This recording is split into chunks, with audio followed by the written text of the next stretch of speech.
Welcome to Horror Movie Mavens, and thanks for joining us. Before we jump into the review, which I'm very excited about, I'd like to notify all of our Horror Movie Mavens listeners that it's a review podcast, which means it inherently will contain spoilers for the movie selection of the week.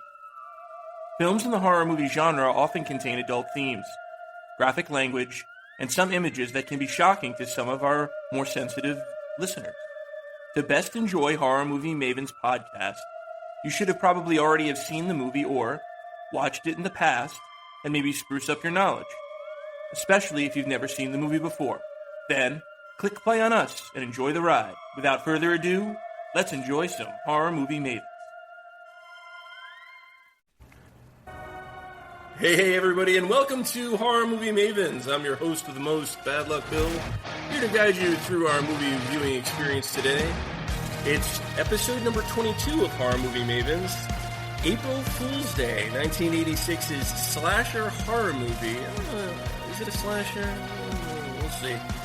It's a rated R picture at a Paramount Pictures.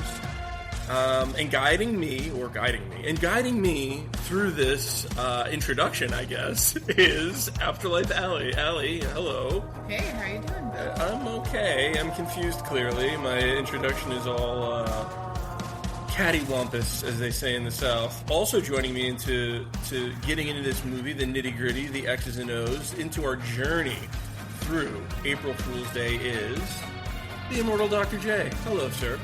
Hello, and let me just say I'm happy to be here, unlike Tombstone Tom, but, I look forward to this review. I'm ready, and let's do it. Let's do it, yeah. I'm into it, too. April Fool's Day I had not seen prior to coming into this. Allie, had you?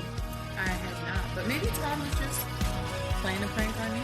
April Fool's. Maybe this is April Fool's Day. Yeah, April Fool's, he was going to show up.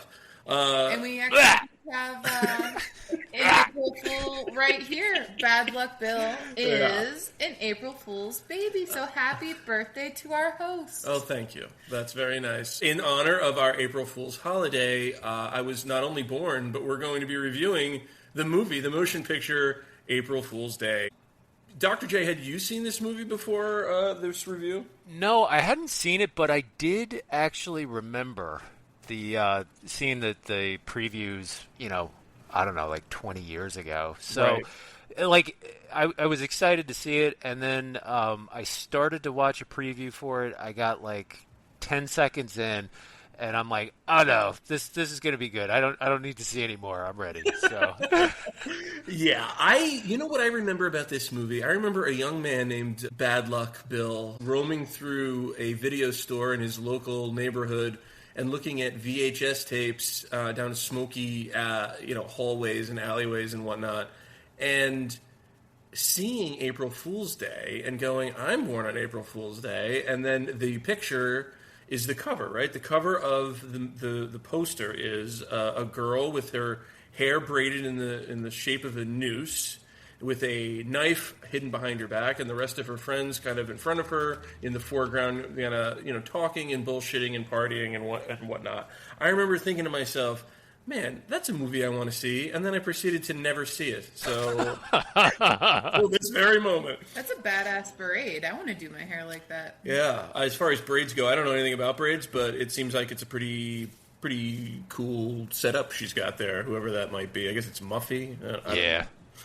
I suppose it is. The runtime of the movie is 1 hour and 29 minutes long. The tagline of the movie, guess who's going to be the life of the party, ... a cut above the rest. And the poster is exactly what I had just previously described while I was doing my opening.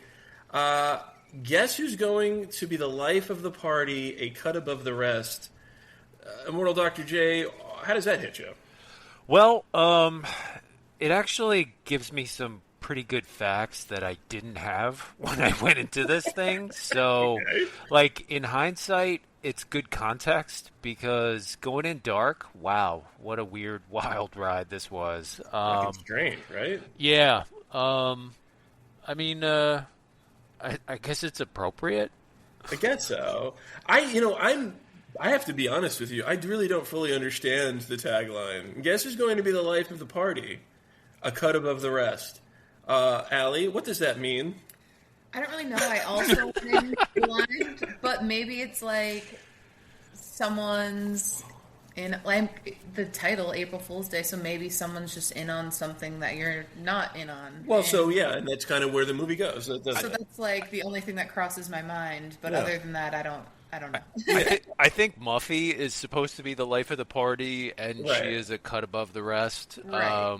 Okay. You know, maybe it's like a play on words too, because she's like filthy rich and you know, That's cut true. above. There is this sort of feeling throughout the movie that these kids are kind of like blue blood kids, right? Yeah. And they're sort of like privileged, unlikable. and they're not only for their names alone, but their personalities are sort of that of a piece of cardboard.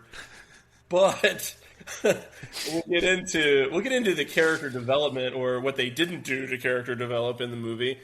The movie was written by a person by the name of Danilo Bach, and Danilo Bach wrote all of the Beverly Hills Cop stuff. 1, 2, 3, the new stuff on Netflix. What? Yeah, go fucking figure that, right? So he's actually pretty. Like, this has no, like, I honestly, man, that's the most. I watched the movie today. What you just told me is the most surprising thing that I've encountered today. The most shocking fact of them all, isn't it? And there were plenty of twists and turns in this movie. Don't get me wrong, but that's ridiculous. Yeah, pretty wild that this person wrote this and wrote Beverly Hills Cop, and not only one, but all of them. So very strange, very odd. Wow. The director of the film is Fred Walton. And I guess Fred has also directed a movie called When a Stranger Calls. Not really familiar with that one either. He's got some other directing stuff that is moderately successful. This is probably his biggest hit to date. Sorry to hear that for Fred. Yeah, Fred didn't do all that well, but he's living a very modest life, I'm sure. This movie is starring Deborah Foreman as Muffy St. John, Griffin O'Neill as Skip St. John, Clayton Royner as Chaz, and he's known for some stuff. Just One of the Guys in the 80s was a movie he was in, also a movie called The Relic. Ken Oldlant is Rob. We know him from The Leprechaun, Allie. We just reviewed The Leprechaun. Right. Yeah, and he was like the main lead alongside of Jennifer Aniston. Yeah. And then Amy Steele as Kit. And she is one of my favorite final girls. She is the final girl of Friday the 13th Part 2. And she's great in that movie. Kind of, I don't know, kind of comes off as unlikable a little bit in this movie. There's an old wives' tale that she was given or offered the role of the next Friday the 13th, Part 3, I guess, that she was going to continue her character story arc, and her agent talked her out of it. And so that was a huge misstep. Instead, she did this movie, and this was sort of not a good idea. So I guess, Amy Steele, still one of my faves, so we're not going to shit on her. And also Tom Wilson as Arch, who is famous for all of his Back to the Future stuff. The bully from the Back to the Future. Biff. That's right. That's right. Yeah. And he's famous for other stuff too, but I think mostly known for Back to the Future. This movie was filmed in British Columbia, Canada, and I think it's supposed to be based in Maine. I thought so too. Yeah. Yeah, just based on some of the the license plates and stuff. I wrote it down here as parts unknown because they really weren't very specific with the state they were in or the town. But they just got on some rich person's island in a house that they fucking are gonna. Yeah, it gives rich New England vibes. Like, I grew up in South Plymouth, Cape Cod, so this seems like some Cape Cod snobs going to Martha's Vineyard or Nantucket for the weekend. Right, vacationing in my my weekend house. They also the other island. Right. They also said that they went to Vassar. So I did mention. Yeah. I did hear the fucking mention of Vassar. Yeah, and that's that's our neck of the woods. That's Potown, Poughkeepsie, New York. So, the budget of the movie was $5 million, if you can believe that. The worldwide gross for the movie, what did it make, Afterlife Allie? Do you know? So they spent 5. Mm-hmm. I'm going to say they matched it. I'm going to say it was a push. Let's go 5. 5 million? You think that they broke even on it? How about the Immortal Dr. J? What did the movie make? For some, so I didn't cheat, I swear. For some reason, I think it did a little better than breaking even. I would guess 12 million. Okay, the movie made, Scott, is a ding ding, winna, chicken dinner, $12.9 million. We got ourselves a winner. Wow, I almost said 15, and then I reined it in a little. Holy shit, man! I wish I was this good with anything else in life. Right, like some real life. Yeah. You're very good at this one specific thing. Yeah. Wow. Knocking it out of the park. You're made for this show. Yeah, you were born for this shit, man. Finally, a purpose has revealed itself. I'm made for this shit. Yeah, so that's all the facts and circumstances around the movie. What do you say we jump into it? Let's Do go. it. Are we excited? Mm-hmm. Hell yeah. I'm excited. I'm kind of pumped. Like we said, this is a Paramount picture. It's another another Paramount picture is those Friday the 13th movies. So that's where we know that little mountain with the stars surrounding it from. The movie opens with a home video being recorded of a person. Well, the guy behind the camera is a person named Chaz, and the person being recorded is a girl by the name of Nikki, and Nikki is doing an April Fool's message, basically pretending to be a conservative woman, and then saying, I'm going to join the convent, and my mom and my dad are my best friends, and also I fuck on the first date. So, yeah, right off the bat, we are, that's in the credits of the movie. That's where we're headed. April Fools, and they zoom in on her crotch. So, okay. And then the home video. This was all really shot by this actor, too. He really did have a VHS, and they were kind of out there chopping it up, and they just used it for the movie, if you can believe that. The cast assembled in Vancouver, British Columbia, prior to filming and began to hang out to build a rapport and hone their characters to make it more believable that they were actual friends. I think that was effective. What do you think about that, Scott? I thought it was too. I didn't doubt that for a second. It felt natural. I mean, it was a little confusing to meet all of these people at once, but it seemed like they did have, chemistry. Like, you could tell, okay, these people have known each other for a long time. Agreed. And when, people who weren't a part of the friend group come in, there is that awkwardness that does naturally occur when, an outside of the friend group person kind of comes in and they're integrated in. There's kind of like that loyalty that automatically people get their hair up. I did feel that. All of the oddball names and all of the intros up front, was that disorienting to you, Afterlife Allie? Definitely. That was what I struggled with, was who is who? Right. What are these weird names? Yeah. It was very hard to Chaz and Arch and Skip and Nan and Muffy and fucking Kit. But you do get the vibe that they are friends. I agree with that. I think it's a good little group of actors, a younger group, a younger set at the time, and I think they did a good job with it. However, man, I'm with you guys. Very fucking out there with all the names, and then having to untangle that while also dealing with a murder mystery type situation. I'm like, wait, who's missing? What's going on? Right. Plus, they all kind of look alike, too. Yeah. I mean, it's, a bunch of white people dressed the same haircuts, All acting like assholes. Yeah. Yeah. No one's like the nice guy. No.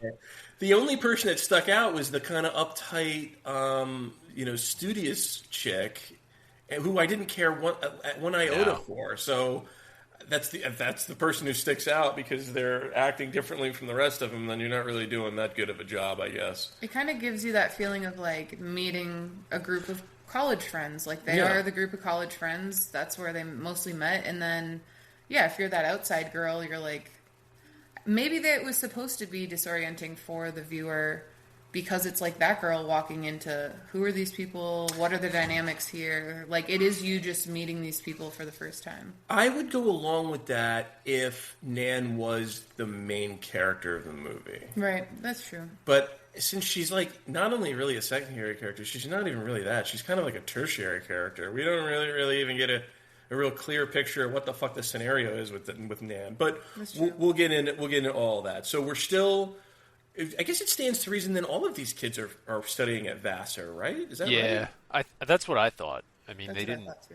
really say it, but yeah. Well, it can't be because she's been spending the last 3 years at Vassar. So that means you've all been spending, since they're all friends from college, you would assume that they're all going to Vassar, I guess. So the home video kind of pans over to Kit. Kit says, I pass. And then it goes over to Arch and Skip, pretend to be a gay couple, which is very on the nose for what you don't want to do now. And then after we meet our, I guess, core group of friends, although Skip is not really a core group of the friend, I guess, the friend circle, I suppose, because I think they just like met him, and I was very confused with he's a distant cousin, and the St. John's rarely bring outsiders into the family fold or something to that nature, and I was like, I don't really understand what their relationship is. And then later on, we kind of get a little bit more clearer picture, but it was very like muddied the water, and I didn't really kind of understand that because Skip and Arch were like getting along like famous friends. So was he part of the group? Is he not a part of the group? I don't know. I don't really fucking understand. But outside of that little VHS entry, we've got Muffy straightening up in her downstairs basement, preparing for the party. The house is located on a remote island, and she props a window open and sets up some sort of a weird-looking mannequin, stares at I guess you would call it a jack-in-a-box. It's located on a shelf, and she's got some sort of a childhood flashback of a birthday party, must be hers, when she was gifted this jack-in-the-box and is holding it now as an adult. Can anyone help me with what the fuck is going on with this jack-in-the-box? I was also lost. I wish I could. Yeah, I mean, it doesn't go away either. Like, the jack-in-the-box keeps coming back. And you reference it again. Yeah, and one thing if it was a one-off, but it was not a one-off. Yeah, very strange. I don't want to like jump too ahead, but there's a blonde woman that becomes relevant maybe for the first time, like at the end of the movie, and it's in connection with the Jack in the Box, and I have no fucking clue who she is or what's going on there. I think I can shed some light on that. I'm pretty sure. Okay. That's what I said too at the end. I was like, "Who the fuck is that?" All right. I know. We're gonna get there. We're gonna get there. All right. Ease it back. The outrage is palpable. So she doesn't pop the Jack in the Box in the current timeline. She actually stops, with the little lever. She doesn't like get to the last note so the Jack in the Box can do its thing. In the flashback timeline, she does pop the Jack in the Box, and a weird creature pops out to scare the absolute shit out of her. Now, what is that? Is that like an April Fool's joke? Is her birthday on April Fool's, and this is the first impression that she got as a practical joke to her, that this weird creature pops out at her from a seemingly benign Jack-in-the-Box? Maybe it's like the first feeling of anxiety and like surprise or suspense. I don't know. Yeah. I think that's the best theory, but yeah, we don't know. I don't think we're ever going to know because I don't think anyone cares enough to fucking figure it out.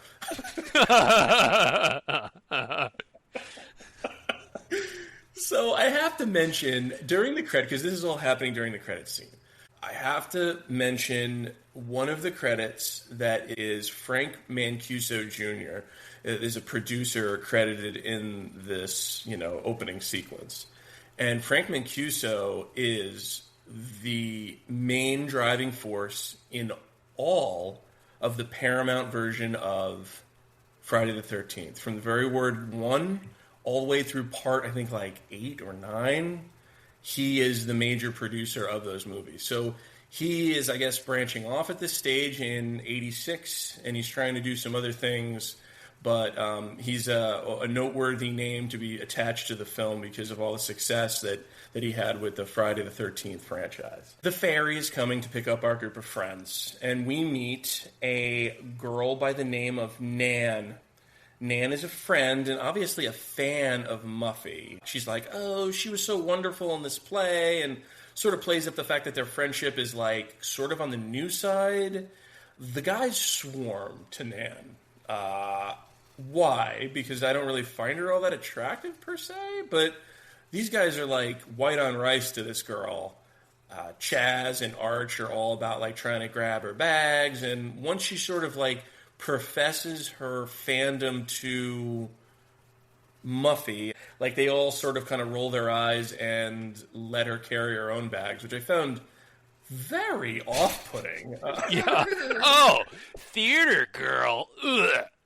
Yeah, exactly. I mean, you know, what the fuck? If we're going to this girl's house and you're like just new to being, you know, friends with her and you were invited out there, why would it be such a faux pas to be like, I like our shared friendship with this girl? I guess I don't fucking understand that, but whatever. I guess I'm not meant to understand a whole host of things in this movie. I don't know, because it's a recurring theme too, because at one point, like later on, Chaz is videotaping the guy who plays Biff from and he's like saying, well, you know, I would want to have sex with her, but she's a theater girl, so no thanks. Like, it's just, I don't know, it doesn't go away either. There's recurrent themes. Yeah, and they keep referencing it over and over again, and I've got a theory, Allie and Immortal Dr. J. I have a theory on Nan, and it might blow the fucking doors off you eventually, but it has to play out, and I've got to introduce the theory when it's appropriate. So I'm gonna fucking put it on the shelf. I'm gonna shelf it for right now. But there is a Nan theory that I have that I came up. It's an original thought. I did not go online and look at anything. I swear to you. It might be way off in left field too, so you might actually get some fucking entertainment factor out of it. So we meet Skip, Muffy's cousin, Hal, a friend from college again, some kind of a more business-oriented Southern guy. Somehow he found his way in upstate New York. Nan, the friend who's studious. Arch, Nikki, Chaz, Kit, and Rob. Rob is Kit's boyfriend, almost misses the ferry. They arrive late, but they get there in time. Rob is the guy from the movie Leprechaun. He turns out to be one of the main characters. So a lot less buff in this. A lot less buff. A lot more... you got to figure, this is 86. So 86, 87, 88, 89... Yeah, you had some time to grow up. Fill out. 90, 91, 92, 93. It's like 7 years later. And he kind of looks the same. But his career must be kind of disappointing to him. Because I'm sure he thought he was going places, but... just like in Leprechaun, in this movie, he comes up as very wooden, emotionless, like vanilla. I don't know. I really don't. I couldn't tell you. He's probably supposed to have gone places. He just did not go places. And that's coming from me, who has not done anything in film at all ever. But he was trying. Hey, at least you're still working. So. Fair point. So, Rob and Kit appear to be close, as if they are, I guess, they have some sort of relationship. Nikki seems like kind of a slutty, for lack of a better term, sort of like undresses to a swimsuit to lay out on a fucking ferry. Have you ever seen anyone undress to lay out in the sun on a ferry, Afterlife Allie? No, I would just wait till I got to the island or something. I don't know why. She's putting out vibes. Yeah, for sure. Okay, I'm happy I'm not the only one there. Yeah, it's weird because it's also not really like a beach trip or anything. I don't know that Yeah. anybody actually goes swimming aside from what there's like an accident, but like aside from that, it's just really out of place. And it is April Fool's Day. It's kind of in the Northeast. It's kind of cold to be For Yeah. sure. Still jumping cool. in the water. I mean, there's still possibility of fucking snow in April in Maine. In Maine, yeah, hell yeah. So, Hell I yeah. don't know. I don't really understand that part, but Arch and Skip play a game involving a switchblade on the deck of the boat. I'm not really quite sure I understand any of that. It's some sort of like throwing the knife down and then tackling each other. I don't No, know. I never played that game. it's basically like they're throwing the knife down and then they're planting their feet and they're trying to see if they can reach where the knife is without moving. I've seen something like that once, but Really? yeah. Wow.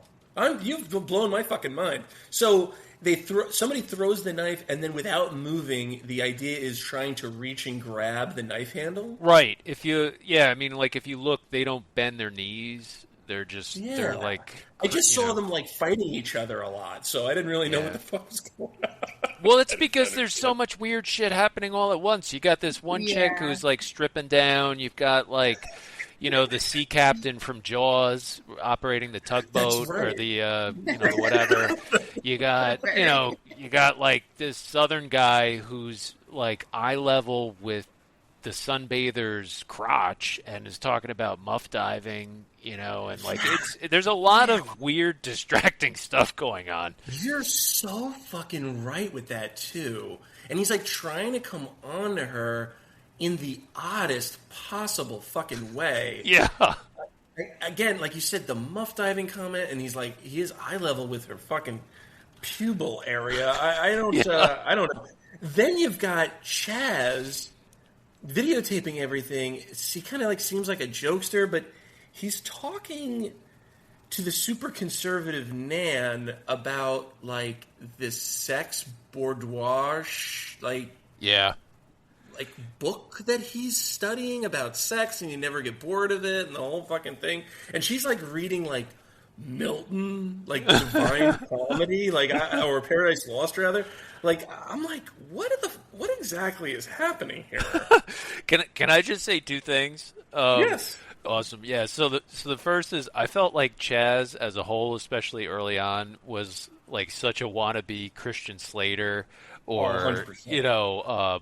Baldwin from Breakfast Club or something, and I was just like, oh my god, this is like a patent violation. Like somebody got sued over this. But then just that scene that you're talking about, I fucking laughed out loud so hard because he just sidles up next to that the studious girl or whatever, and she doesn't notice him, so he just coughs. But it's not like a it's more like a and I just was like, what the fuck, dude? It just surprised me, and there were so many moments like that in this movie that I actually did find it like genuinely very funny at times. Yeah. Yeah, and you know what? I think that's all because that's not written in any fucking script. That's him like just trying to do his own thing and be like entertaining and like stand out in the movie. So I guess in that way he is succeeding.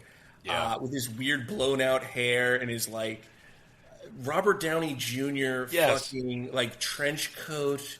I don't really understand. I'm going to say that a lot in this movie. Unfortunately, I really don't understand what the fuck's going on here. I think some of it is genuinely that I was not a teenager in this time, so maybe I just don't fucking understand. I'm not meant to understand. Like maybe that's an older set could like shine some light on what exactly the fuck is supposedly going on here. But it is a very eclectic group of people, and they're all kind of jammed into this ferry that's going off to Muffy's parents' Island, really. Yeah, island fucking getaway or some bullshit. Yeah. I didn't really understand what the fuck was going on again with Kit and Rob. They seem to be having an argument because they're together, but there wasn't like what they're saying isn't an argument. Like, the words they're saying aren't an argument, but they seem like they're, like, angry faced with each other. So, again, whatever that is, I guess we're not really meant to understand. Nikki looks out as she's luxuriating on the bow of the ship, and she says, "Oh my God, we're staying there?" Again, I don't understand why that's "oh my God." Like, what was it? Because it's so remote? Or is it because it looks like shit? Or is it because it looks so great? Or what the fuck? What am I supposed to take away from that? I think it's looking remote. Is that the idea? That's the vibe I thought. All right. Well, there's an argument that breaks out on the ship with the knife throwers, Arch and Skip, involving the weird game that they're playing. Arch throws the knife, and the knife gets stuck in Skip, and Skip goes overboard. We see the knife go into his abdomen. He goes into the drink. Rob and the one of the guys jump in to go get Skip, and it is a practical joke. Ha ha ha ha ha. Got him. April Fools. So, is this a funny joke? No, it's awful. It's like one of the most sick, perverse jokes ever. It's so fucked up. I know. And it was shocking, though. I was like, what the fuck? Like, yeah. As the viewer, I went, oh, fuck. And he went into the water. So, like, he's throwing the knife, like, threw the knife at him as in, like, go fuck yourself. He gets it in the gut, goes overboard. The whole thing happens really fast. Obviously, by design, they don't want you to think about it too much. The deckhand stays in the water after I guess there was some sort of apparatus that Skip had on his abdomen that made the knife come out. Like, he didn't actually throw the knife. The knife actually jumped out of the apparatus that he had on him to make it seem like it was thrown at him. It's really elaborate to be a prank. Yeah, for a college kid? Yeah. Like, how long were you planning that? Weeks. Apparently. Right, yeah, probably. The deckhand is trying to, like, moor the ship from the water, which I've never seen in my fucking whole life. Full disclosure, I was in the Navy. I have moored small craft before. I've never seen anyone try to do it from the water. No. So this was automatically like, why is that? I don't even know that it's even possible. He's trying to throw the line up onto the dock and hitch it around the cleat. Not a good idea. Numerous attempts fail. The ferry never stops. The captain sucks. He hits the fucking deckhand and crushes him in between the dock and the ferry. And the result is this guy's eye bulging out of the side of his head and fucking, like, whoa! It's like a false start here. Like, I thought the first joke of the kid getting stabbed, I'm like, oh no, this is the beginning of where it starts turning into a horror movie. Like, first death is accidental. Like, this is horrible. But then obviously it's a joke. But then this, it's like, oh shit, now this guy's face really just got ripped off by a propeller or something. Right. So I'm like, oh no, like, the first one was a fake out, but I thought this one was definitely real. So we've got the deckhand. He's got his fucking face is mangled. Some sort of law enforcement person comes flying up to the ferry. The deckhand, the ferry boat captain jump into the cop's boat and they jet off with the guy because they're not going to wait for medical. Why didn't the cop go with them to the medical facility? Why did the ferry driver and the guy with his eye falling out of his skull, why did they just take the cop's boat? I thought about that at the time. It didn't make any sense to me. It still doesn't. Yeah. I mean, like, having watched the movie, I kind of get it. Like, they did it that way just so that way, they'd have an excuse to get rid of Muffy's boat. Yeah, well, yeah, but... and have the policeman plant some seeds about, you kids and all this other stuff, because he has to stick around and lecture them about, because honestly, I don't know what the hell the cop does after the fact, outside of taking Muffy's boat. What the hell is he planning on doing? Typically, I would think a law enforcement person would want to retain his boat. Yeah. But maybe not. At all costs, yeah. So to circle back around to Skip's almost fake death, the false start that Afterlife Allie was talking about.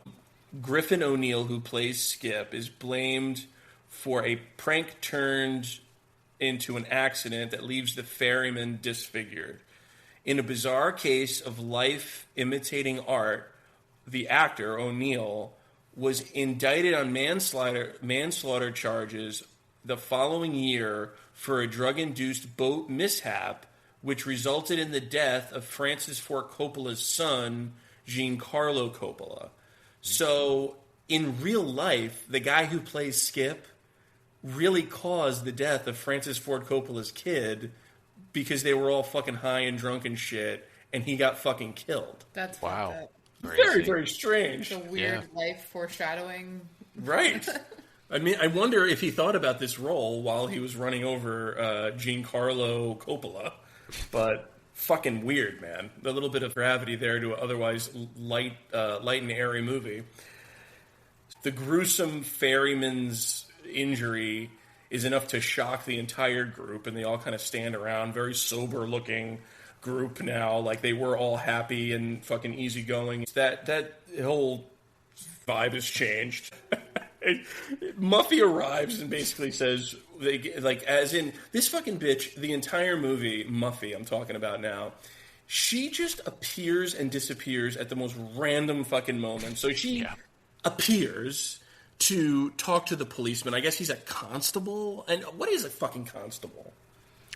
It's limited police powers, I guess. Right? Yeah, I mean, like every town, it's almost like a mini sheriff, you know. So like towns that don't have their own police forces may still have a constable or two, you know, with police powers. But you know, it's like small town, very small town stuff. So Gotcha. So he asks if she's heard from her dad, as she fucking just appears and gets the boat from the key under the seat of the boat, and away the policeman goes after he gets done lecturing the group of friends. And the overall feeling is that these kids were at fault. Is it their fault that the guy got fucking hit but the boat? Isn't it the ferry driver? Isn't it the captain's fault? Yeah, it's the bonehead that stayed in the water, and then it's the captain who wasn't looking at what he was doing. I mean, seriously, how could this possibly be their fault? Yeah. But I guess this is like, we're putting the seed in your head, right? We're kind of making you feel like this is something we should keep an eye on, I guess. I don't know. That maybe we'll have some problems with the police in the near future. Obviously, this is a traumatic thing for Skip, who blames himself on his way back. On his way back from the ferry, the kid and Rob are going to have a heart-to-heart with him about, it's not your fault. It's not your fault. Meanwhile, a year later, it was his fault. So go fucking figure that too. All right, so they get to the house. It's obviously a beautiful house, beautiful lakeside views, picturesque mountains and the whole thing. Yeah, that's beautiful. Yeah, big old money kind of house, which I would be happy with staying there. And the group seems like they're very pleased with their accommodations as well. April Fool's Day is one of 3 horror films in 1986 that have to deal with the holiday of April Fools, if you can believe that. Killer Party and Slaughter High are the other 2 movies that deal with April Fool's Day as a holiday. And this is kind of one of those trends in the 80s. As a part of the 80s cycle of slasher films, titles and subjects based around commemorative days and events that got made were box office successes, starting with Halloween, obviously, in 1978. Then we had Prom Night, Graduation Day, My Bloody Valentine, that deals with Valentine's Day, Slumber Party Massacre, April Fool's Day, and then Friday the 13th, and all of the sequels for Friday the 13th. So there was this idea in the 80s, if you could just pin your movie on a holiday, like maybe Black Christmas or something like that, then you were going to make some do-re-mi, and a lot of them did on very, very short budgets. I got to just clarify something. So I didn't realize this came out in that year. There's no way on Earth that I saw a preview for it. I was too young, so I don't know. False memory. I don't know what to tell you, but I got to set the record straight because You just had one of those. What the fuck does Sassos call it? The Mandela effect. You just had a Mandela effect moment. I guess so. I don't know. I mean, but it's weird because, like, as I'm sitting here, I kind of remember watching a commercial for it, but that doesn't make any sense. So, like, almost impossible, right? Yeah, it's a remake or something. Did you like? No way this was remade. I actually think it was remade. What? Dude, they'll remake anything. Oh man, the surprises just keep coming. They don't stop today. The next scene is with the group of girls reading like a Cosmopolitan type magazine. And while the crew was lighting the scene, the girl who plays Nikki was reading a Cosmo questionnaire with her co-stars, which elicited a huge conversation and caught the attention of the director, Frank Walton. Yeah, I'm sure it did. A few days later, Walton handed the Goodrich, the person who played Nikki, a new magazine with a new set of questions, and asked the actress to improvise the scene, which wound up in the final cut of the movie. So the first time I had sex and what I want to do in bed and all this stuff. Fred Walton wanting to get college-aged women to talk about their sex lives. Yes, that'll sell. And I guess that dirty old man was onto something because he got them to do it. And I guess that's one of the scenes that people would have talked about in the day, I suppose. Well, definitely. I remember reading magazines like that with my girlfriends, and 100% you're like all standing around laughing and reading the magazine together. But, you know, every horror movie has their sexual elements, and I feel like this is not overly sexual. I mean, it gets there, but... Not even just, really, though. Do you think it... Not overly. I didn't think this movie had... for all of its bluster and all the guys talking about how they're going to bang everyone and... Right, there was more talk of it instead of, like, action on it. But I feel like that's a classic, like, group of, like, either high school or college kids that are talking about all the sexual conquests they'll have, and then really nothing happens. They teased it a lot. That's what I felt. Like, it definitely kept coming up, but, it wasn't quite as... explicit as... Like, this guy Arch is all talk, all show and no go. Yeah. He records a little video with Chaz trying to bang everyone, essentially, is what his message was. And he bangs no one. What he bangs is a snare trap later on in the movie, but we'll get into that when we get to it. Hal is snooping around Muffy's dad's office and grabs some stogies from the office. He seems like a kind of a social climber from the South who's like wanting to make a real good impression on Muffy because Muffy's dad, it would be a gateway to being successful in whatever business that Muffy's dad is involved in.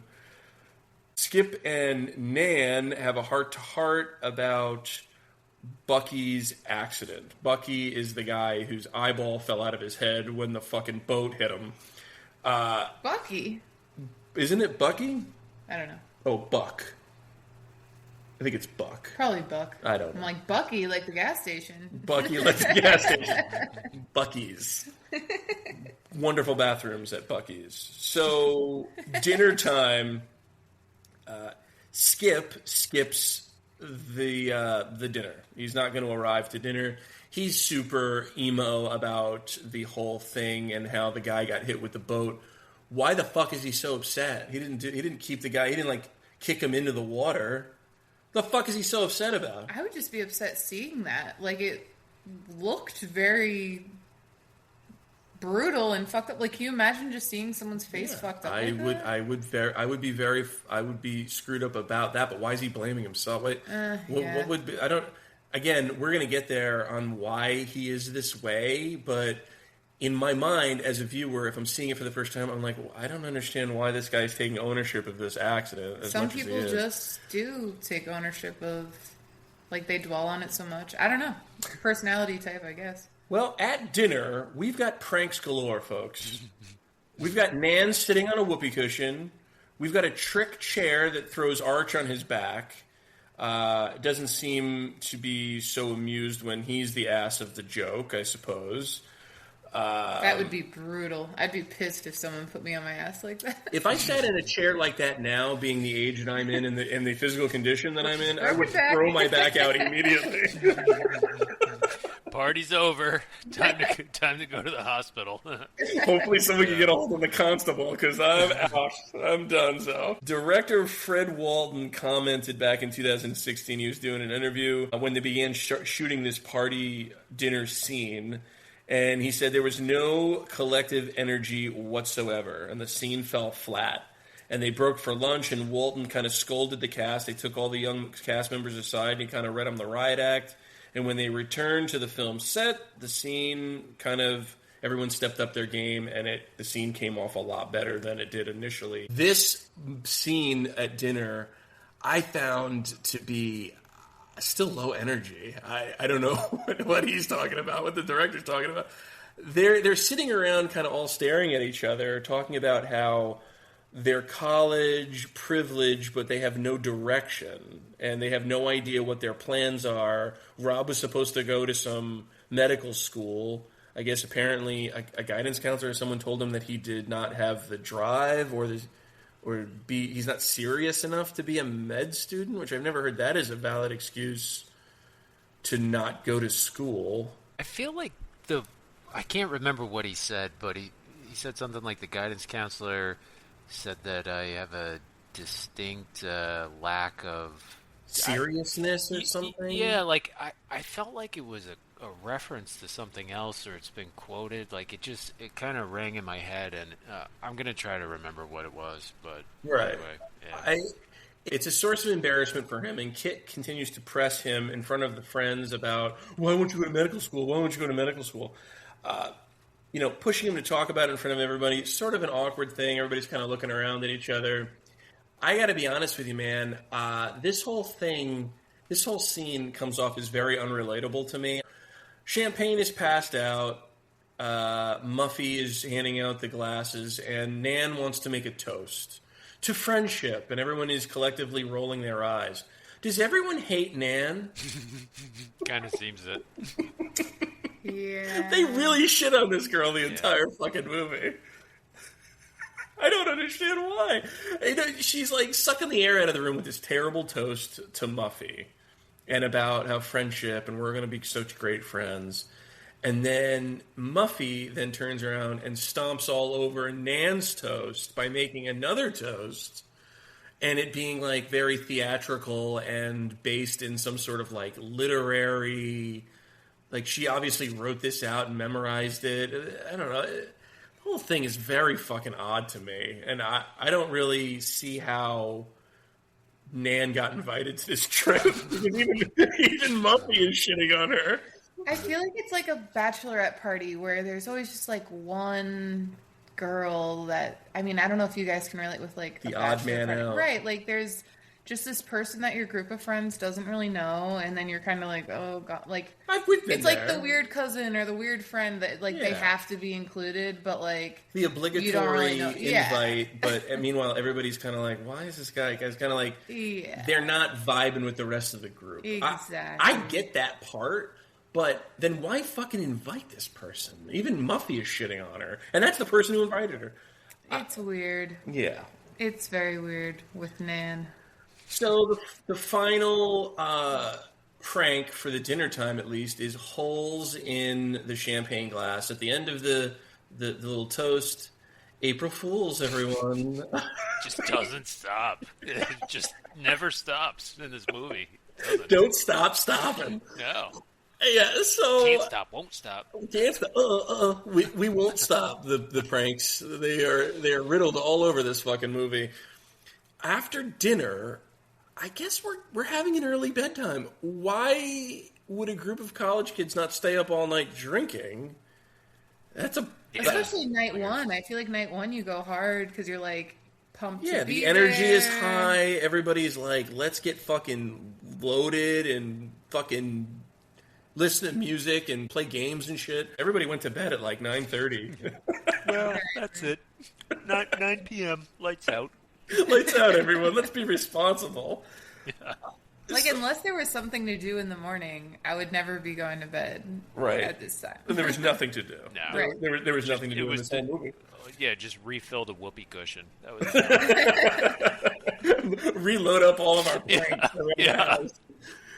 So, all right, old dipshit Hal is going to light up his cigar in the house. That's a faux pas. Maybe not in the 80s, but today I wouldn't be lighting up a fucking cigar in somebody's house that he stole from the study, which is like another weird power move. Nikki calls dibs on Chaz to Muffy. Basically, hands off, I'm going to bang this guy, essentially. We're going to go with that, too. Yeah. Pranks in the bedtime. This is what I got. And stop me if I forgot one of your favorite pranks. There's a load in Hal's stolen cigar that goes off and basically in his mouth and would have scared the absolute shit out of me. Yep. Check. Nikki's bathroom faucet sprays up at her. Loved it. There is a heroin kit in the medicine cabinet for Arch. Yeah, weird. Very fucking weird. S&M collars, masks, and chains in Nikki's drawer. Mm-hmm. A knob that comes off in the hand of Arch on the exit. Strange newspaper articles in Hal's room. Yep.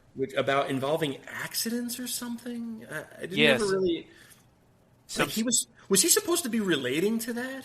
Yeah, I think he was in a motor vehicle collision with somebody before this trip, and so that was somehow, I don't know, maybe the article was about that or about something him, else. maybe. Yeah. Yeah. That is strange. Where did you get that from, Scott? Did I miss that part? Well, at like a certain point later, like they get together and they start talking about some of the weird items they found in their rooms, and there was something that was like very personal to someone having to do with like an abortion. Yeah, and then, yeah. And then somebody else talks to that Southern guy, and it was like, yeah, well, how many accidents were you in? And the guy tries to downplay it. He was like, "Oh, well, I was in one, but lots of people were in, accidents." And the guy. I remember that conversation, but I guess it just went over. No, I mean it wasn't ever like fleshed out. Right. I'm just kind of like intuiting it. You drew the lines to get there. Yeah. Because the story certainly didn't for you. No. So, strange news articles in Hal's room. A painting with the eyes cut out with the Felix the Cat clock in Rob and Kit's room that had the eyes going back and forth, which was creepy, I'll be honest with you. Yeah. Oh, all these things were so creepy. A baby crying recording in Nan's room, and a light trick on Rob and Kit's room. So when they turn off one light, another light goes on. I like and you that one. get up and you turn that light off and the fucking top light comes on. It's actually kind of clever. And Muffy is just walking around the house with her shit-eating grin like, ha ha ha, I'm getting everyone. So what kind of weird Home Alone style pranks that she must have spent her whole winter figuring out how to fuck with her friends, essentially. What kind of person is Muffy? Piece of shit. Real piece of shit. A little psychotic, I guess. A little bit fucking weird. Yeah, like, that's a different level of fucked up. Listen, as a guy who was born on April Fool's Day, I get it. Pranks are funny, haha. This is a whole different level of pranks. It's a totally different level. I've never experienced or done these types of pranks to anybody ever. Right. I feel like over the course of my life, I've pushed the envelope at different points. Yeah, but I mean, nothing. Well, let's hear your best hit. I mean, look at the torment I put Tombstone Tom through. Yeah. The Tom pranks were they were tough. I need to hear about these. I mean, at one point, with another person who I won't name, went to Tom's house when we were in high school, and I pretended to be a Bible salesman, and I maintained that whole thing with his mom, who didn't know me. And I'm like just messing with. I would like leave him little like gifts. I'd fuck with his head. At one point he thought like I had put an Easter egg in his gas tank. I didn't, but like I mean, there were all these. I don't know. It was weird and crazy. What was fucking awesome was the series of pranks that you did with Tom, where you took his fucking garbage can and hid it all around the neighborhood. I'm talking months and months of hiding the garbage can. Poor Tombstone. Or he had these lawn gnomes, and I would just rearrange them, and I would always turn them so that they were facing the house. Like looking at them. That's scary. Immortal Dr. J, you might be sick. He's a real prankster. Yeah, I mean, I'm reformed for the most part, but like even as weird and crazy, as I was at my worst, this is just like wow. This is next level shit though, because this is a high concentration. Muffy is way worse. She's hitting all of her friends and not to mention, okay, so a crying baby noise for Nan. We come to find out. There was a possible abortion that she had. That's fucked up. So this is not a prank that is a well-intentioned prank. This is a very dark prank. Yeah. Dark. That's a prank where it's like, okay, I'm going to go home now. So. Yeah, exactly. Right. I don't think this is funny. I'm going home. For sure. Yeah. So Arch swings and misses with Muffy as he tries to, he drives pretty hard to the hoop to get into her bedroom, and that doesn't work out.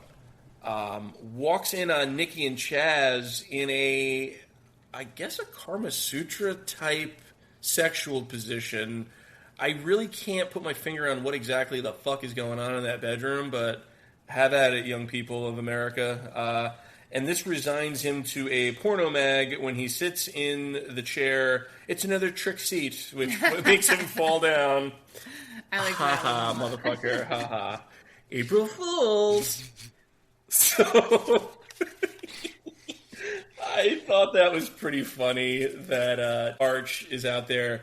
I'm going to fuck every chick, and then fucks no chicks, and gets fallen down for his fucking instant boner killer. Just gets clowned left and right.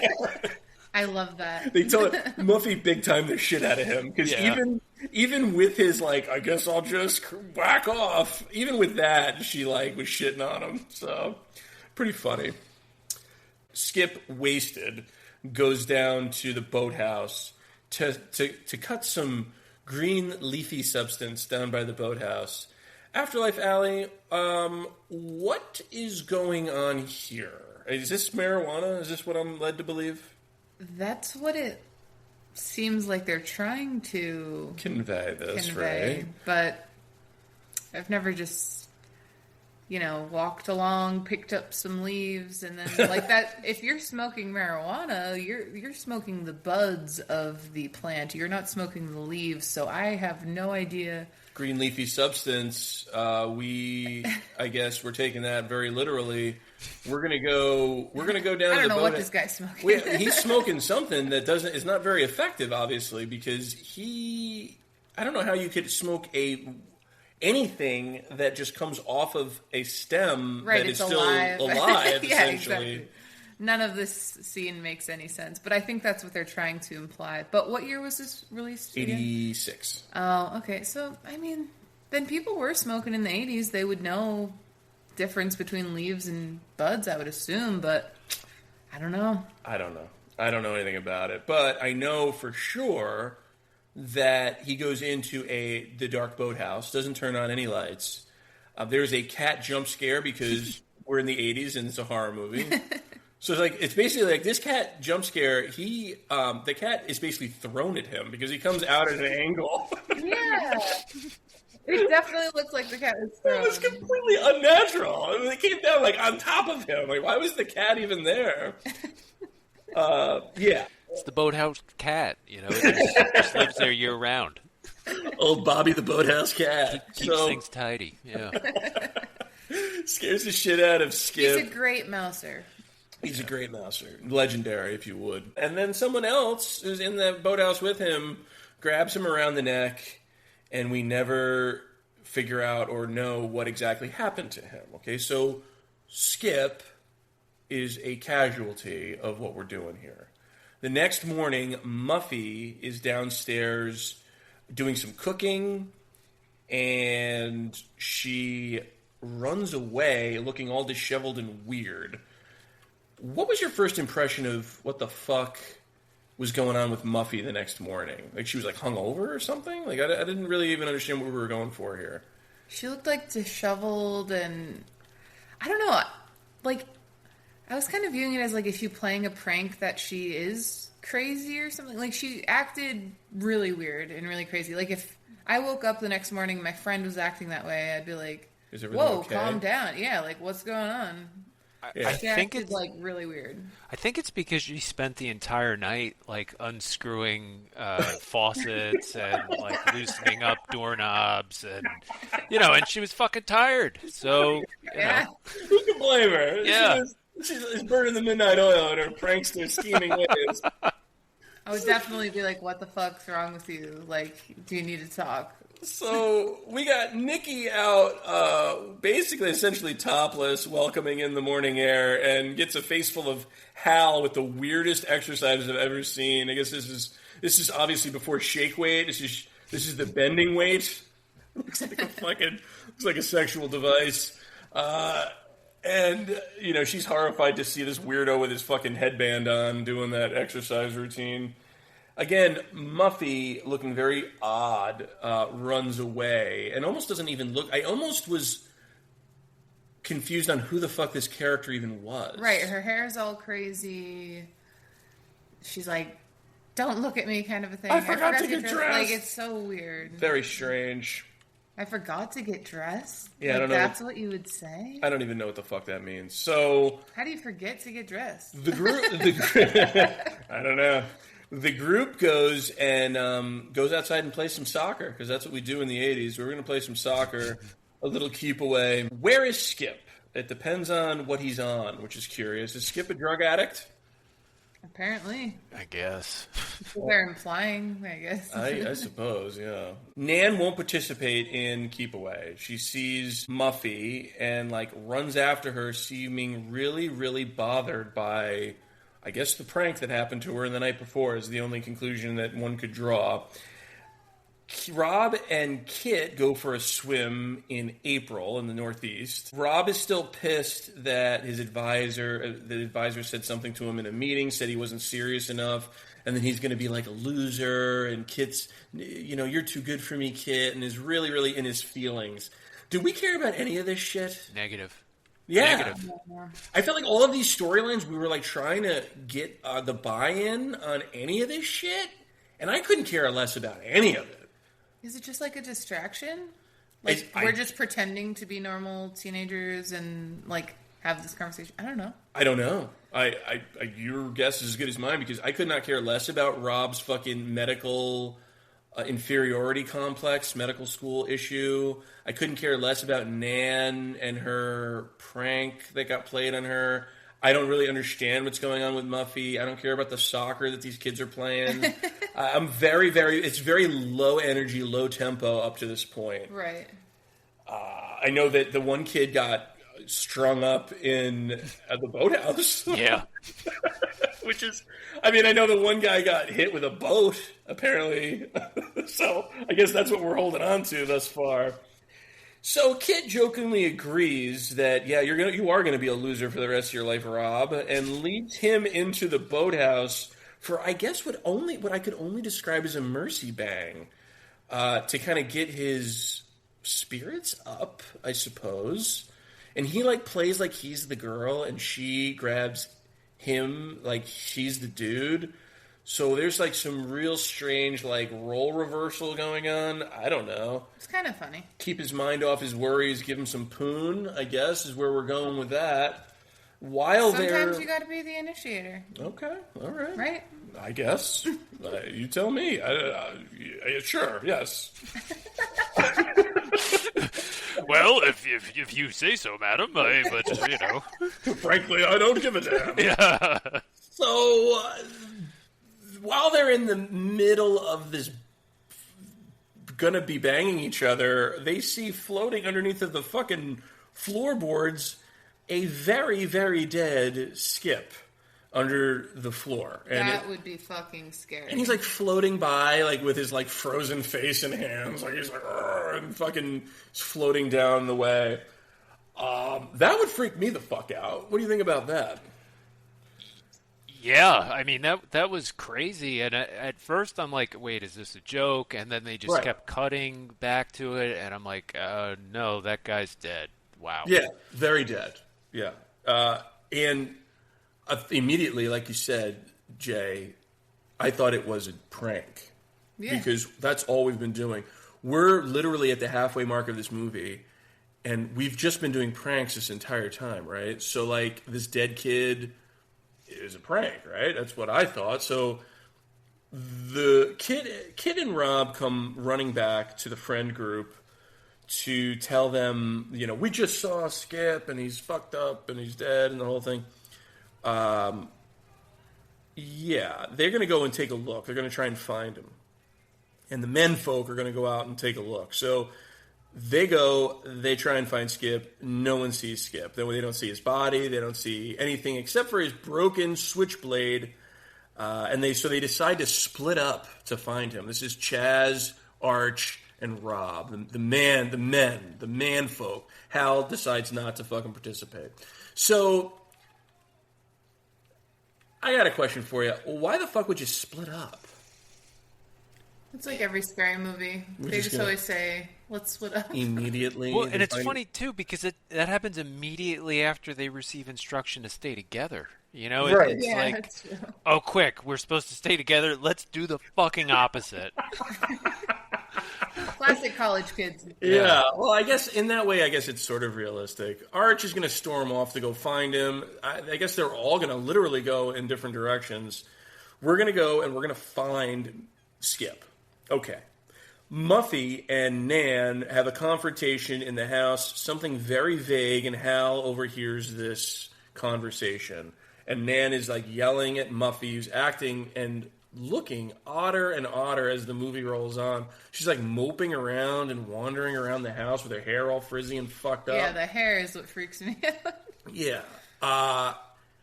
She basically, Muffy's like, I don't even know what the hell you're talking about. And Nanny's like, this is not a joke. Why did you invite me here to make a fool out of me?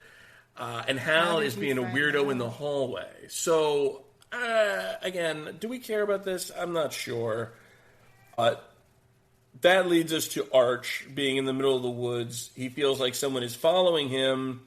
Someone is following him. It's a snake. And he, like, goes back and forth in front of the snake like 2 or 3 times. Springs a trap, which is a snare trap. Gets Arch's leg. And now the killer kind of sweeps the snake aside, or what we perceive to be the killer. And Arch looks on in horror.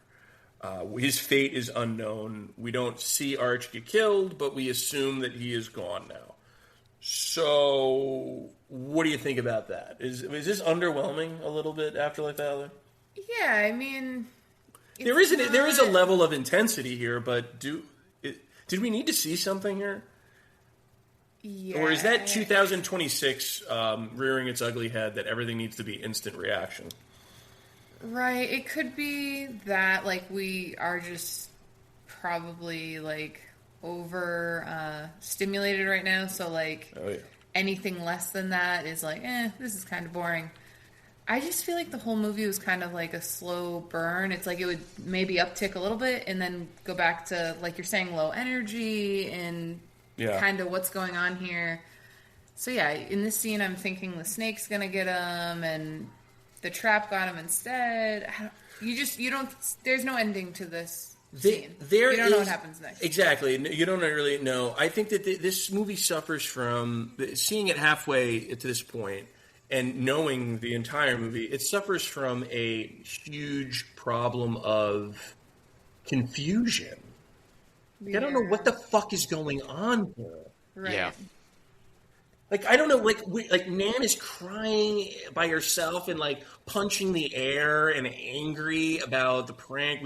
No one fucking understands what's happening there. Arch disappears. Skip is dead and kind of is gone now. The first time through, I feel like I had to, like, I was so confused of who everyone was, and, like, I didn't know why this Nan was crying, and her referring to the tape, I was like, what's this lady even talking about? But a second time through, then it's like I finally got to put the people together, and then like, oh yeah, she's crying because of the baby crying recording, and she's accusing Muffy of putting it there, and you know. Yeah, at this point, I thought it was the boat captain, like, who resented these people, and you know, like, you see Man's shoes or boots or whatever. That's right.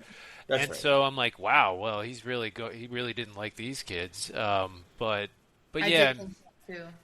it was it was just weird. I actually did think the scene with the snake was kind of cool, but they just stretched it out too long. You know, I was waiting for the snake to bite him, thinking like this is how he goes. But yeah, I thought for sure that he was going to get bit by that snake. Absolutely. Yeah, but it just doesn't happen. It just doesn't happen. And so here's something that I found in my little research here. Due to the film being light on violence, no shit, it received frequent airings on late-night television where it gained a large cult following. So this movie probably was still edited somewhat because there is blood that does happen. I'm sure that the censors don't want that on network TV. But frequently on the late-night type thing, which gained it some notoriety for people being, I guess, getting exposure to the movie. For me, I don't know if it's the sign of the times, maybe so. I just don't. It's so fucking low energy. I don't. I think that's what it really suffers from at the end of the day. But back to it, right? Chaz and Rob return, but there's no Arch. And now Kit and Nikki are freaked out that their friends are basically getting peeled off one by one. Nobody knows what the fuck Arch is. They're going to call the cops. And Muffy is standing there holding flowers like a fucking statue. The constable, you can call the constable. Like, I'm thinking, like, at this stage, like, is this even the same person? Is Muffy even the same fucking person as we knew in the beginning of the movie? They had me questioning that. Totally, right? And I guess that's where they want you to start going. Yeah. Kit and Rob, they try and make a call. They get nothing. Okay. The phone lines are dead or something's going on that isn't right. They can't reach the mainland. Kit and Muffy, now they go and make some tea, and the water is essentially mud. So Muffy suggests they go to the well to get some water. This fucking well is not drinking water, well water. This is like a well, like, it's also muddy and it's got leaves and shit in it. There's no way you could drink this water. I don't know what the fuck we're even thinking, that we're going to, like, throw the bucket into the water and pull it up and just magically have drinking water. Nikki and Hal are going to go and get some water for our tea. That in itself, in a fucking scary movie, should not be a sentence that should be said. So, Muffy's face is super pale and she's emotionless and blank. I thought maybe she was on drugs, potentially. I know, she has, like, dark circles under her eyes and stuff. She definitely, like Dr. J saying, she's tired because she's up playing these pranks all night. Yeah, no shit. She's resetting all of her pranks. Hal tells Nikki he wants to plow her field. Ooh. Is that the worst pickup line you've ever heard? Yeah. I'd be immediately turned off. In that southern drawl, I want to plow your field. But she kind of gives a smirk like she's interested. Yeah. I don't know. She's just toying with him. Yeah, probably so. Or, like, it's kind of funny, but then I'd be like, ugh. Plow your field. What's the best pickup line you've ever used or heard? Let's start with Afterlife Allie. Oh, shit. I don't even know off the top of my head. You definitely hear some weird things out there. Yeah. That is not something I have saved in the memory banks, though. I apologize for not having a good one. All right. Well, think about it. We'll circle back around. Yeah, we need to circle back. Dr. J, what's your favorite pickup line you've ever used or heard? Are your legs tired? Because you've been running through my dreams all night. Yeah, that's a good one. This guy. I like this guy. So I've always heard, keep it simple when you're trying to pick up a girl. So a pickup line that I've heard and never used, but always had in my back pocket if the time had, arisen, is, so when are we going out? When are we going to go hang out later? Keep it real simple, real fucking elementary, and that'll usually be the less moving parts, the better off it'll be. It's what I've always heard, at least. Allie, do you have one, or are you're completely drawing a blank? I'm gonna have to circle back. Horrible. Well, I mean, like, my generation, yes. It's like texting and Ooh. like there wasn't so much face-to-face like pickup lines or. Well, you really missed out. Because it's a fucking jungle out there. It used to be, at least. Like, people would text weird stuff, but yeah, I don't know. I'll have to think. Maybe I'll finish the show with a good one. Instead of pickup lines, now it's all about dick pics. That's all anyone cares about. Okay, yeah, then I'll go with that. That is the weirdest. Dude asking you to add them on Snapchat, and then, whoa, you're just sent a dick pic. And you're like, I did not ask for this. Mm-hmm. I am not interested. Yeah, that's right.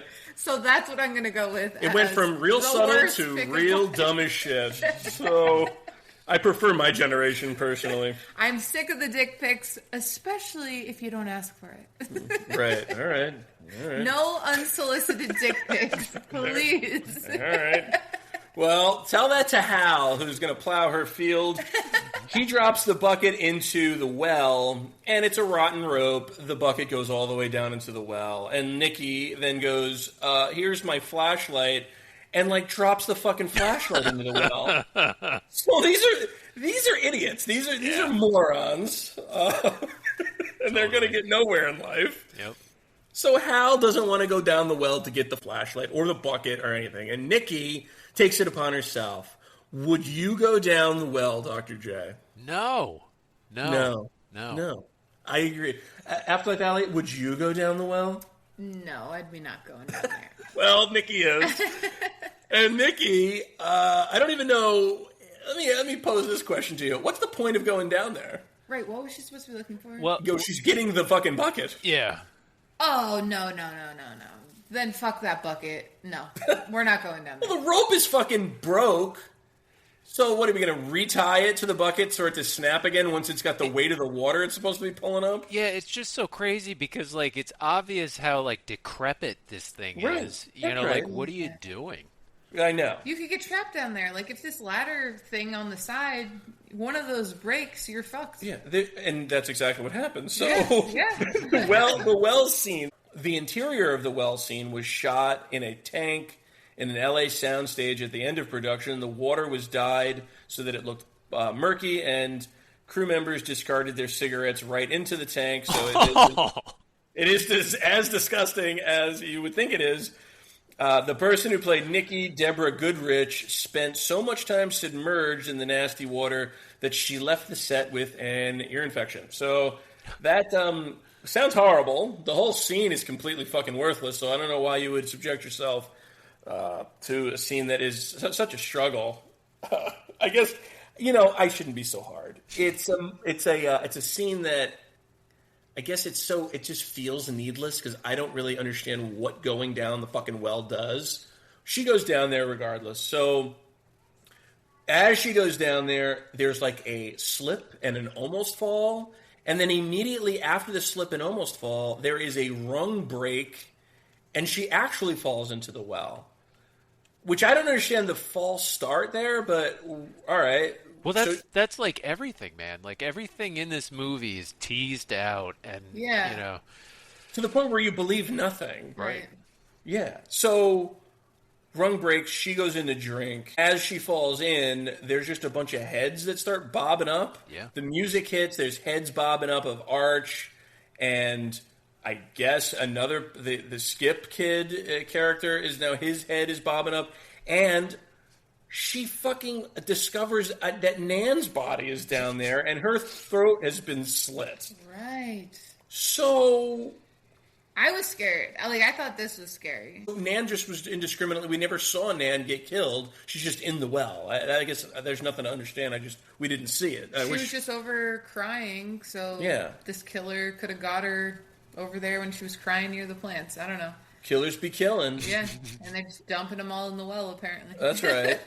So Hal rushes down to grab Nikki and saves the day after a struggle and the whole thing. There's eventually like, grab my hand, and she grabs the hand after a very, very exaggerated and drawn-out process, and Nikki is saved. Okay, so what's our reaction? What the fuck do we think? What are some theories that are being floated here? Is it the ferry boat captain? Is it Buck with the eye? Is it the constable? Is it one of our friends at the fucking thing? Who is the killer? Afterlife Allie. I thought it was like the boat guys. I thought it was the guy with the eye or the captain, like either one of them as like revenge kills. Okay. For sure. All right, Scott, still ferry captain? Yeah, I mean, this happened like right after the snake bit, and so you know the last bit that I'm really going on is this is a person who is there's at least one man involved, and I'm just thinking like who else could it be? You know, the constable seemed fine. He seemed to, you know, he didn't seem nefarious or anything. You know, I don't know why, but I completely agree with you. I never considered the constable as a threat. Yeah, I didn't either. I don't know why though, because he's capable of just as same as anybody else. But he seemed really concerned. I think and he was like, you kids are going to get in trouble. Like there was like genuine. There was something there that made me trust him. Revenge murders made more sense than like what's that guy's motive? Right. Well, back at the ranch, everyone is very sad and freaked out, and Nikki is like, "Oh, don't give me water!" No, like, just because water is bad now. Yeah. So Hal wants to know where the guns are kept, and kind of takes Muffy aside, and under his breath is like, "Where are the guns kept?" And she's like, "We don't have guns in this house." So Hal is kind of my guy because that's the first thing I'm trying to be like is the best defense is a good offense, right? I want to know how I can defend myself. So. Phone lines are suddenly back, and the constable calls, and he says he's still at the hospital with Buck and the boat victim, so it couldn't be him, and it couldn't be the ferry boat captain as well, because they're all in the same spot. There's a further conversation that we're not privileged to that I wish Rob would have let out of his mouth. What is said on the phone that we don't get, the audience doesn't get, and neither does any of our fucking other main characters, is that you guys should all stick together and that don't trust anybody. Now, why Rob doesn't then in turn tell the people they're all in the same room with, maybe because he suspects one of them is the killer, I guess, but he doesn't tell anybody that information until the very end. He tells Kit. Well, the guy said especially Muffy. I mean, that's huge. And she's in the room, right? And she is in the room, but Muffy's not always in the fucking room because later on, Muffy does do a little disappearing act like she tends to do. She just lurches around her fucking house acting like a weirdo. It's her house. She can lurch where she wants. Right, that's right. And the constable is on his way. So the house is on total lockdown. We're locking it down. All right, everybody's going to all the doors and the windows, locking it. We're battening down the hatches. If you're thinking it's someone in the room with you, would you be like, it's one of us? Let's lock us in. No. Would you, because you said the guy didn't give us that information. Would you if I'm Rob, Yeah. If I'm Rob, I'd be like, I'm going to go out on the dock and wait for the fucking constable is what I'm going to do. But outside, you're like an open target. I don't give a shit. You wouldn't feel safer in the house? Well, then I'm going to go total John Rambo and just hide in the fucking woods. All right. Yeah, that's right. So as we're tightening down the hatches, Kit goes into the father's office again, which seems to be a high traffic area in this house. Yeah. And discovers a picture of two twins. Now, this is a pretty old black and white photo. Is this supposed to be of Muffy? Because it's like it's taken in the 50s. Yeah. It's like the original photograph, ever. And it's these two weird-looking little kids. Yeah. Yeah. Like, what the hell? They couldn't use at least a color photo. I mean, if this is 86 and she's in college, then the photo would have been taken in like the 60s or late 60s, early 70s, right? They had color photos at that point. What the fuck are we doing? Yeah, it would have been early 70s. Yeah, that... It doesn't fucking add up. Because that no. picture looks like it was taken in the 20s. But they could have, just for the spookiness, like maybe she just chose a black and white photo. I don't know. I guess. We had some black and white film when I was little, and I just thought it was cool to use to, like... I don't think that's have what's a black happening and white here, photo. though. Right. This, I know. what's happening here They made is it look really, really old. really fucking old. Like, I was starting to think, like, is Muffy an ancient spirit that has been around? Like, maybe she's a fucking vampire. They're like the Shining twins. Like, they're just there forever. They're there forever and ever.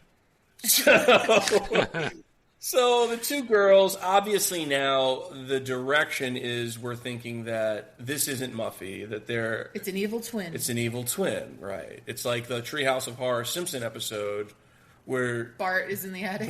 There's an attic Bart, and he's running around like eating animals and rats and shit that's up there.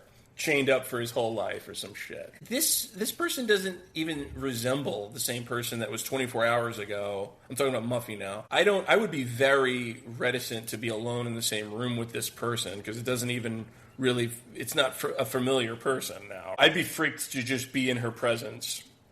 Back at Hal's room, he's brought a pistol with him. What a fucking G. What a smart man. That's what I would have fucking done, too. So he throws on a vest to kind of cover up the fact that he has a pistol, but he's strapped. He's good to go. The group is going to stick together, right? That's the plan. We're going to stick together. Everybody agrees that Muffy's been acting super weird, and Nan had a disagreement with Muffy in the hallway, and Hal kind of tells the group that it might have been some sort of an abortion-type situation. And immediately after that, the group starts to crack up. They're going to go all in their different directions. What the fuck is that about? In the same fucking scene, we're talking about how we're going to stick together, then they all go off into their own areas of the house. Yeah, it's like it just never happened, that conversation. Yeah, you know? It's almost... You've got fucking a case of amnesia. Yeah, immediate amnesia. It's like, we didn't just talk about that 10 seconds ago. Like... I know the same thing kind of happens like with Scooby-Doo and whatnot, but like this is just crazy. This is almost like a Scooby-Doo live-action fucking movie. That's how I felt. It was giving me all the Scooby-Doo vibes. I didn't know if you guys watched Scooby-Doo. So Loved Scooby-Doo. Me too. It's total Scooby-Doo vibes. Even the characters sort of resemble characters that you would see on Scooby-Doo. So I'm with you. Yeah. Muffy creepily says, I'm going upstairs, this is my house, and leaves, okay. So now would be a good time for Rob to tell the group what the fucking constable had told him on the phone. Yeah. Doesn't, of course. Doesn't come through. What an asshole. This is where the group breaks up. So Nikki and Chaz are going to go upstairs, and Kit and Rob are going to go up to the attic so they have a better perspective to see the constable's boat when it pulls up. And Hal is going to guard the stairs. Why? I have no fucking idea. So, what is this a good plan? No, it's still a huge deviation from the plan, though. You know, the one they were given, you know, by the police, by the authority. Like, stay together, and no, it's bad. Horrible. He goes, well, at least as long as we're within shouting distance, what the fuck does that matter? So, yeah, shouting so that I'm dead, and now you guys can figure out that I'm fucking been killed. Chaz and Nikki have an argument about, basically, Nikki's done with this entire situation. She's going to pack up her shit. Chaz is trying to calm her down. She's having none of it. She wants to leave and just go sit on the fucking dock. She wants to leave ASAP. Whose side are you on here, Afterlife Allie? Are you on Chaz's side or on Nikki's side? Leave versus stay. Ooh. I'm thinking... Power in numbers, or are you breaking out on your own? I want to be powers and numbers, I think. Just for this situation. Like, you're just waiting for the guy to come get you. You're just waiting. There's really nothing you got to do, per se. So I would... Except for you're in a house filled with fucking pranks and you don't know what the hell's going to happen around the next corner. That's true. But I think, like, if I'm in this situation with college friends and, like, a significant other, you're just going to... You're going to wait. You're going to wait it out. So to lighten up the mood and sort of get her off of the ledge, Chaz is going to put on an S&M mask that he found in Nikki's room. as a part of the April Fool's jokes and pranks that were pulled on her. But that's what I don't get. If you're like a horny college kid and you could be hanging out in this room and like hooking up with your significant other while you're waiting for this boat ride home, like, I don't know how this doesn't happen. It's like, well, they would have stuck together. So yeah, they would have been stuck together. You could be locked in a room and just passing the time, right? But like, it's like Dr. J said. It's a lot of teasing. It's like you think maybe it's going to be a hookup scene, and then it doesn't happen. No hookup scene. Nothing's happening. No nudity at all. So she basically bounces, leaving Chaz to lay on the bed, and he's like howling for her and the whole thing, right? Yeah. Okay. She leaves. When she returns, Chaz is still on the bed, but now he's motionless on the bed and cupping his genitals. That scared me because I felt like the mask like suffocated him or something, and I'm like, this would be horrible. I thought it was the killer in the mask. Ooh, true. That could have been. That's where my mind immediately went. I like that. I thought he was dead, but I didn't like expect to see like a bloody crotch, and frankly, exactly. I still don't really understand that. But anyway. That took me by surprise. And how would that have killed him too? So I thought you could bleed out because of all the main veins. But you wouldn't hear anyone screaming. It doesn't kill you immediately. Well, there would be blood everywhere. There would be a lot more blood. Yeah, it'd be gushing out. And he wouldn't be still in that motionless. It's not a still pause button. It's true. It's very true. All true points. So she returns. She proceeds to basically have an entire conversation about him, about how she's not going to bang him, the whole fucking thing, and says, cut it out, moves his hand. Cut it out. Let's see what I did there. Yeah. It's a bloody mess under his hand where his cock should be. A big pool of blood. So the door opens up as she's like, oh my God! And she looks shocked. We don't know what happens to her. Maybe she's dead. Who's the killer now? Is it still the fucking... Moment of silence for the missing penis. Yeah, the apparent missing member. Who's the killer now? I'm still thinking it's someone in the house. It's got to be Muffy, right? At this point, though, I'm thinking that other kid in the photo was a twin brother, and I'm thinking that maybe the brother is here in the house. I don't think it's Muffy, but I do think that it's somebody connected to her. How do you explain Muffy's? How do you explain her entire demeanor? Well, I think, so at the time I'm thinking like, oh, she must realize like her brother is back and is picking off her friends, and she doesn't want to, give up her brother, but at the same time she doesn't want her friends to die. So that's why she's like so morose and just depression mode. Yeah, that's a good. You know what? I kind of like your story better. I could do a better job with this movie, Bill. And that's not saying much, so let's. I feel like your story better. I'm not bullshitting you. I think that's a much better, and it makes a lot more sense. So, this is the biggest house on Earth because Rob and Kit just finally made it to the attic. All this shit happened with Nikki and Chaz, and they just made it to the attic now. So they must have fucking gone up 12 flights of stairs. Rob tells Kit the reason we should have all stuck together is that the constable said don't trust anyone, and especially not Muffy. Wouldn't that information have been better served telling everyone? Why did he keep it a secret? At a bare minimum, I'd sneak off and tell my significant other. Well, that's what he basically did. Well, but that's what he did here. Right. But it just felt like it took a while to get there. But I guess all these things were happening at the same time, so maybe it didn't happen as far out as. There's definitely a timeline issue here, though, obviously, because how could they just be getting up to this attic? So the flare goes up, the constable's here, fucking help is here, we're doing it. Kit and Rob then split up to go look for their friends. What the fuck are we doing? Why the fuck would we do that? Yeah. Rob is going to go and look for Hal, we have not seen Hal since he's been guarding the stairs. Kit is going to go look for Nikki. Nikki's room is locked, so she goes to another adjacent room. Why, I'm not really sure. Doesn't turn on the lights, so we're just going to walk around in the dark. The door has got a gag knob on it. So this is actually, if we're going to take a look at the totality of the movie, this is where I actually thought there was some real danger for Kit. There was actually a sense of, for me, that the killer is in the room here. The door closes. She goes to get out of the fucking room, and the knob comes off in her hand. Yeah. And now she's like wandering around the room in the fucking dark. I actually thought like, there's going to be a fucking issue here for her. Jump scare with Rob. I guess this room now leads another way into the hallway. We can't find anybody. No one. Nikki's room is locked. They go to check. Rob goes to check the Nikki room again. The door is unlocked. It was just locked, I swear. Rob fucking opens the door. Nikki's in there, bloody mess. Let's get the fuck out of this house. The kid goes back for Muffy because she's my friend. Would you go back for Muffy, Allie, knowing what you know? No, it's like Silent Night. She's your friend. Or, sorry, not Silent. What's that? Black Christmas? Thank you. So it's just like Black Christmas where the girl runs back in. No, sorry, your friend is probably gone.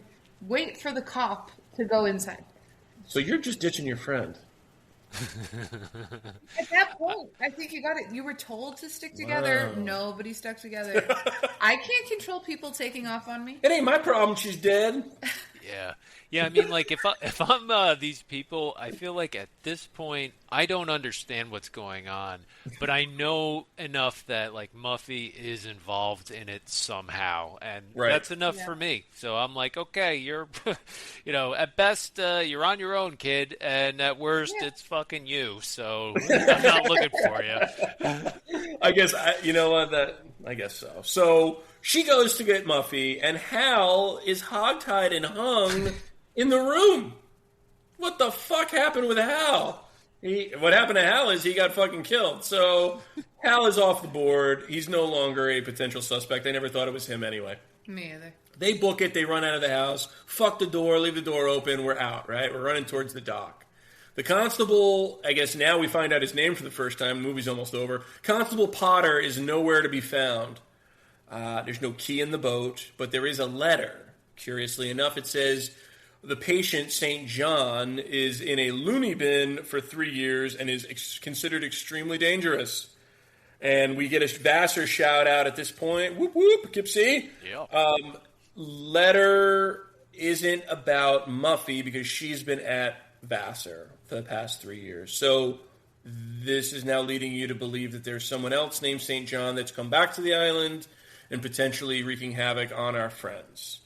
So they need to get the fucking boat running. There's no key in the boat. The key, we know from the beginning of the movie, there's another spare key in the kitchen of the house.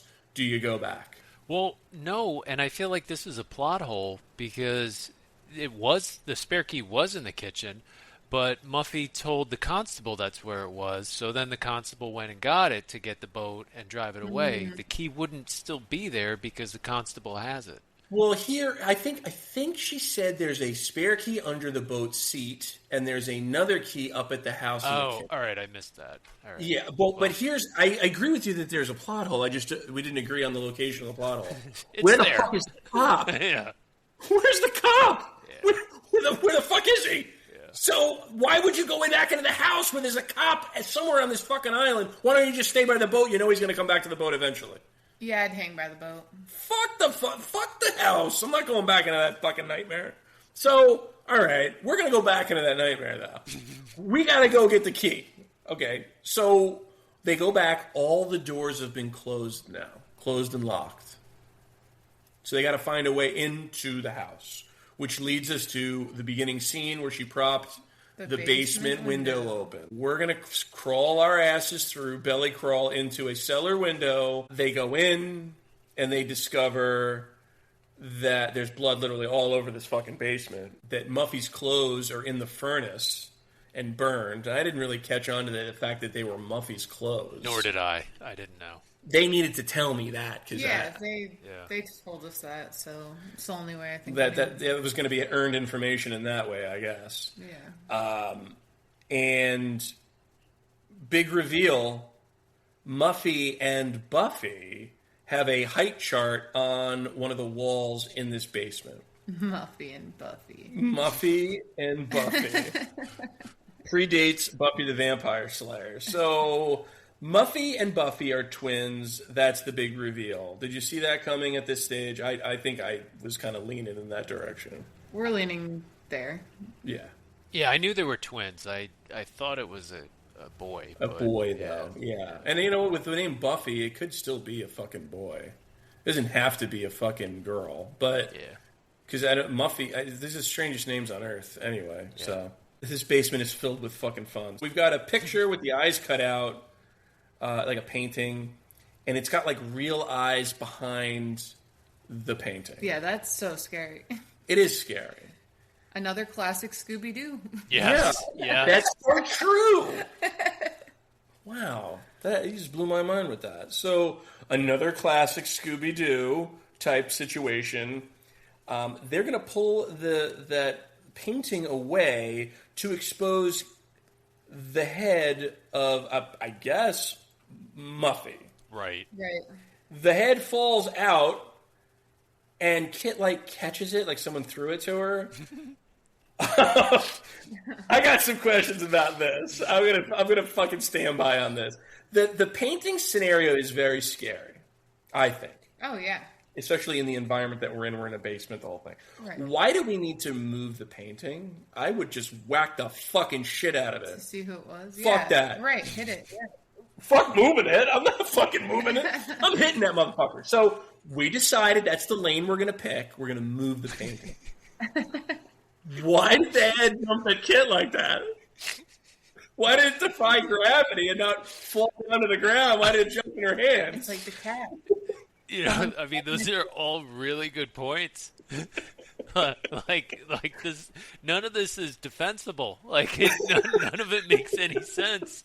You know, I mean, if you think like someone's watching you, like, why do you like gingerly move the painting so that way they can stab you? Like, what? Right, what is they would this? get you immediately. Yeah. So, and then she like catches the head and then like lets it drop to the ground. Oh, this is my friend's head. Okay. I swear to you, man, if someone threw me what I perceived to be a real human head, I would have been like, oh, with my hands up in the air, like, what the fuck? There's no way I'm catching that head. There's no way on earth. No. So I thought that was a pretty good scare, nonetheless. When the head comes flying at Kit, the window of the cellar immediately closed and is nailed shut by what looks to be Muffy, but now we know is not Muffy. We know that it is Buffy. They run upstairs to get to the kitchen, and this Buffy character is on the outside of the door looking in. Did this fucking hit your creep scale at all? As she's like rattling the door trying to get in? Yeah, I mean, at first, I'm thinking like, okay, this is gonna maybe be the end for the last of the characters, or at least one of them. That's what I thought. And then with the knife going up and down the door jam. Exactly. That's scary. That was pretty scary. That had a fucking creep factor to it, and she's rattling that door, right? So there's a whole scenario there where I'm like, fuck, this girl does look scary as fuck. I wouldn't be retreating. If I'm a full-grown man, like Rob is supposed to have been, I would be kicking that door and fucking trying to punch through that door or getting at this girl. She's a fucking 100-pound girl. Yeah. What are we doing, Rob? Drop that bitch. Man up and deck that motherfucker. Like, seriously. She's trying to kill you with a knife? Rob, you have a lead pipe? Rock that bitch in her head. And I wasn't sure. Was Rob the guy that actually had the revolver as well? Oh no, it was Hal. Oh, and he's okay. He's since been hung. Yeah, he's hanging around somewhere. Yeah. Yeah. Rob, instead of manning up and standing his ground, he's going to go run around the kitchen like a lunatic trying to find the boat key, right? Instead of neutralizing the threat, he's going to go ahead and run around and look for the key. And in looking for the key, he did find it, but the door locks behind him. Like a total jabroni. Yeah. So as soon as the door locks, isolating Rob, and Kit is still alone now in the kitchen by herself, the door opens, Buffy's in the fucking room with her, right? And Buffy is advancing on Kit, Kit's pleading, please, she's got this huge fucking knife. It is an impressive looking knife. And she's like menacing her. And Rob is like panicking. I love you. And he's like trying to like get to her. And the whole fucking thing it does pick up tempo quite a bit here, right? This is the crescendo of the movie. This is the big moment. We know who the killer is. Kit, I think the actress, Amy Steele, does a really, really good job. Her facials are really good. This is the whole thing, like, this is the end, right? This is going to be Kit dying. Finally, it's getting interesting. Yeah, exactly. We got all the way to 1 hour and 16 minutes, and we finally got some action in this bitch. So Kit almost gets stabbed, runs to the next room. It's a whole scenario where she keeps advancing and advancing and advancing to the point where Kit opens the sliding doors, goes into the next room, and it's literally everyone in the movie is standing around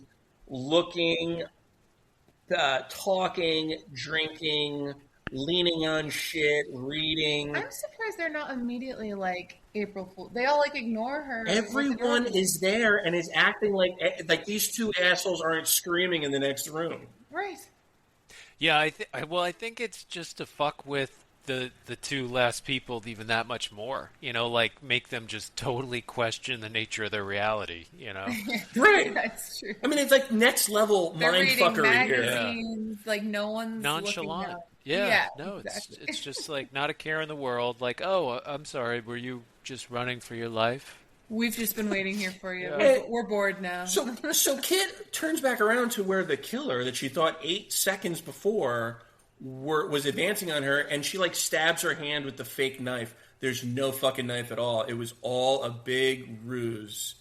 And everyone turns around and goes, ha ha ha, ha April Fools. She's like, she turns on, she goes, ha ha ha, really? Fuck you guys, fuck you.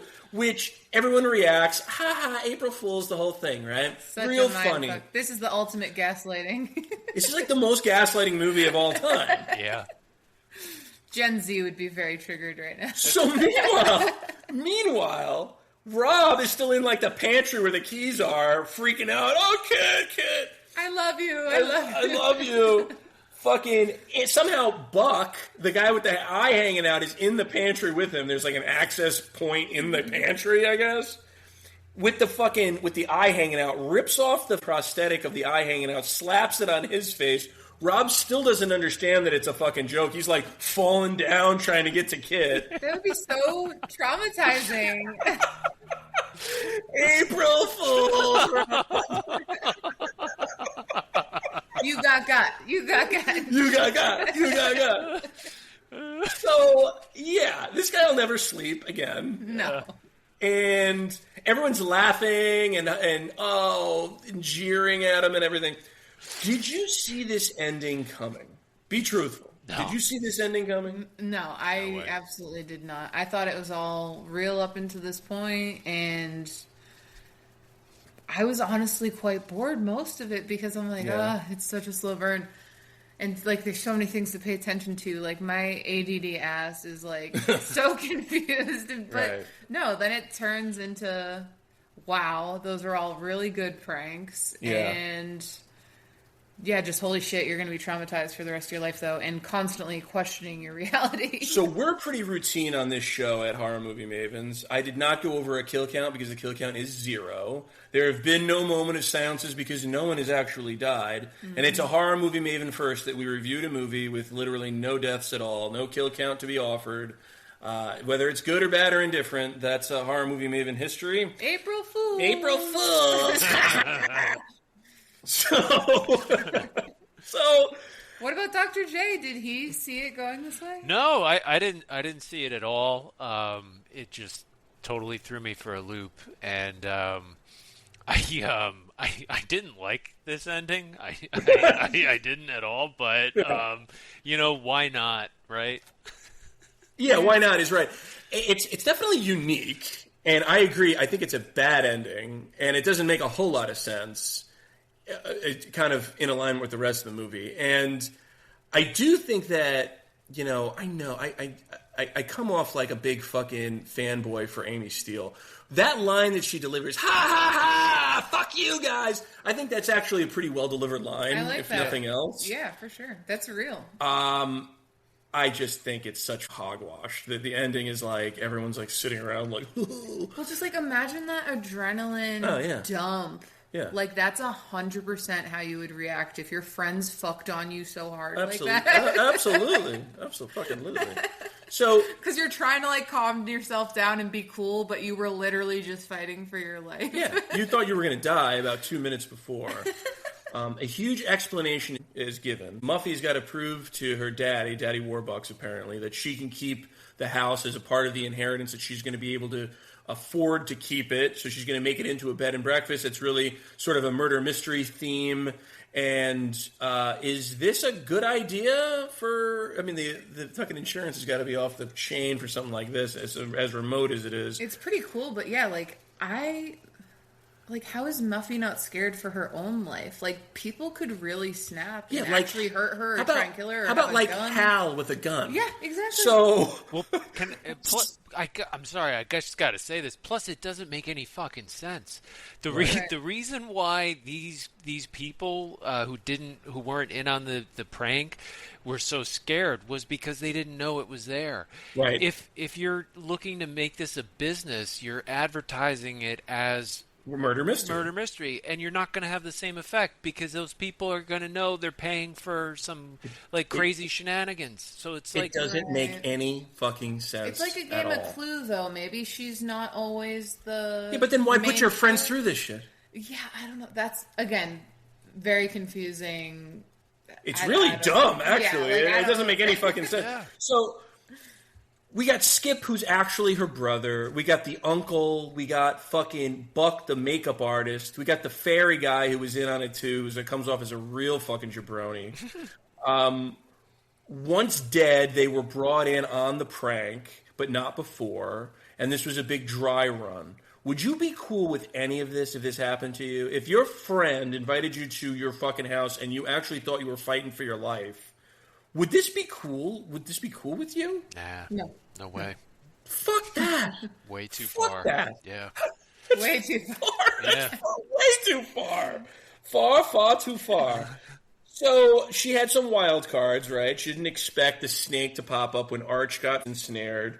So that was almost a real injury. They didn't expect the wild card with Hal and the gun to be introduced into the mix because there could be a serious fucking death there. Yeah. So still near misses, even though it was staged for the most part. Some of these clues went a little bit too far, like the crying baby for Nan. That abortion deal was the real shit. Doesn't seem to be entirely necessary. I'm not even sure why someone would even go down that road. Yeah, strange in that being there. It's a celebratory champagne party afterwards, though. Apparently, Arch had shit himself when he got entrapped. I think I would have shit myself, too. Yeah. And they all have a good laugh about that, too, about this poor guy being so afraid that he defecated on himself. Ha ha! April Fools! Well, you know what's kind of funny, too, is like he shit himself while he was hanging upside down. I know. So, I know. Gravity being what it is. He got it all over his shirt. Fuck you, Arch. I'm going to fuck everyone this week. No, you're going to shit on yourself upside down, motherfucker.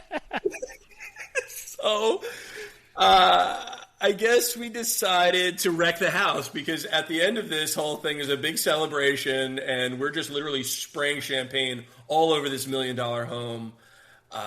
Yeah, okay. Let's wreck this fucking place. Burn it to the ground. Muffy gets back to her room and she's drunk. She's like wobbling and swaying all over the fucking place. And there's a gift box on her bed. Like, now, why does she not think this is going to be a prank? I don't know.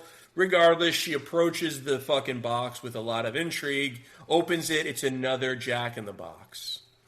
Just like in the beginning. And she starts to play it, and she stops, and she starts again. She stops, and she starts again.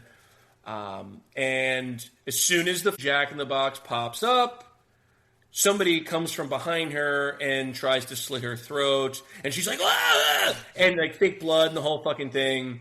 But it is fake. And the knife has just got to cut out where the throat would fit. and it's a joke. Did this jump scare, the last final jump scare, did this scare you at all? I was really confused by it. I wasn't Yes. that scared. I think I was more just like dumbfounded. I'm like, what is Right. going on now? Yes. My brain always wants to go to like a revenge kill. So I was like, is this someone actually trying to hurt Muffy for fucking with them this bad? But yeah, I was just very, very confused.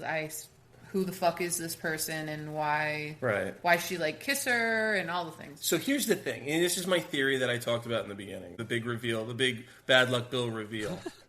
That person is Nan, right? Who like fake cut Muffy's throat. I wasn't sure. I think it's slicked back hair. I think it's her. Okay. It was hard to tell, yeah, because the slicked back hair. And here's my theory. I think Nan and Muffy are lesbian lovers. Oh. Okay. That's what I think.